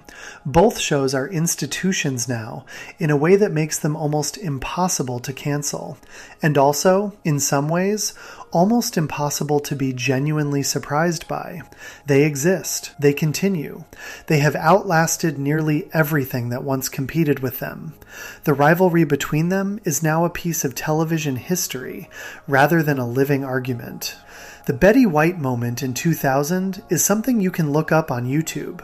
The Plagiarismo page from the Italian Bob is a well-known image in animation fan communities. The Movin' Out incident is documented in enough articles and retrospectives that people who were not watching Family Guy in 2007 can still read exactly what happened and why. The crossover episode is on streaming services and has been watched by audiences who were not born when the rivalry started. What the full story of The Simpsons and Family Guy leaves behind is not a clean lesson or a simple conclusion. It is more complicated than that. A show that genuinely invented something, watched another show borrow that something, and build a huge audience with it. The original show made its case with humor and craft and consistency over many years. The copy responded sometimes with self-awareness and sometimes with something much uglier. A network eventually stepped in and told both sides to stop. Years passed. A crossover happened that was essentially an extended confession. More years passed. Both shows got old together, on the same network, on the same night. And the argument about who came first and who owed what to whom became quieter and quieter until it was barely audible at all. The rivalry ended not with a bang, and not really with a whimper either. It ended the way most long arguments end, with both sides still believing what they always believed, but finding that the world had moved far enough that continuing to say it out loud no longer seemed worth the effort. The Simpsons still came first. That has not changed and will not change. What it did with that fact Across 15 years of background gags, criminal records, DVD commentary tracks, podcast observations, and one very strange crossover episode is one of the most sustained and quietly funny campaigns in the history of television rivalry. And the fact that most people watching either show on any given Sunday have no idea it happened at all is, in its own way, entirely consistent with how The Simpsons always chose to operate. Make your point, do it well, trust that the right people will catch it, keep going. If you enjoyed this video essay, make sure to subscribe. Thanks for watching, and I'll see you in the next one.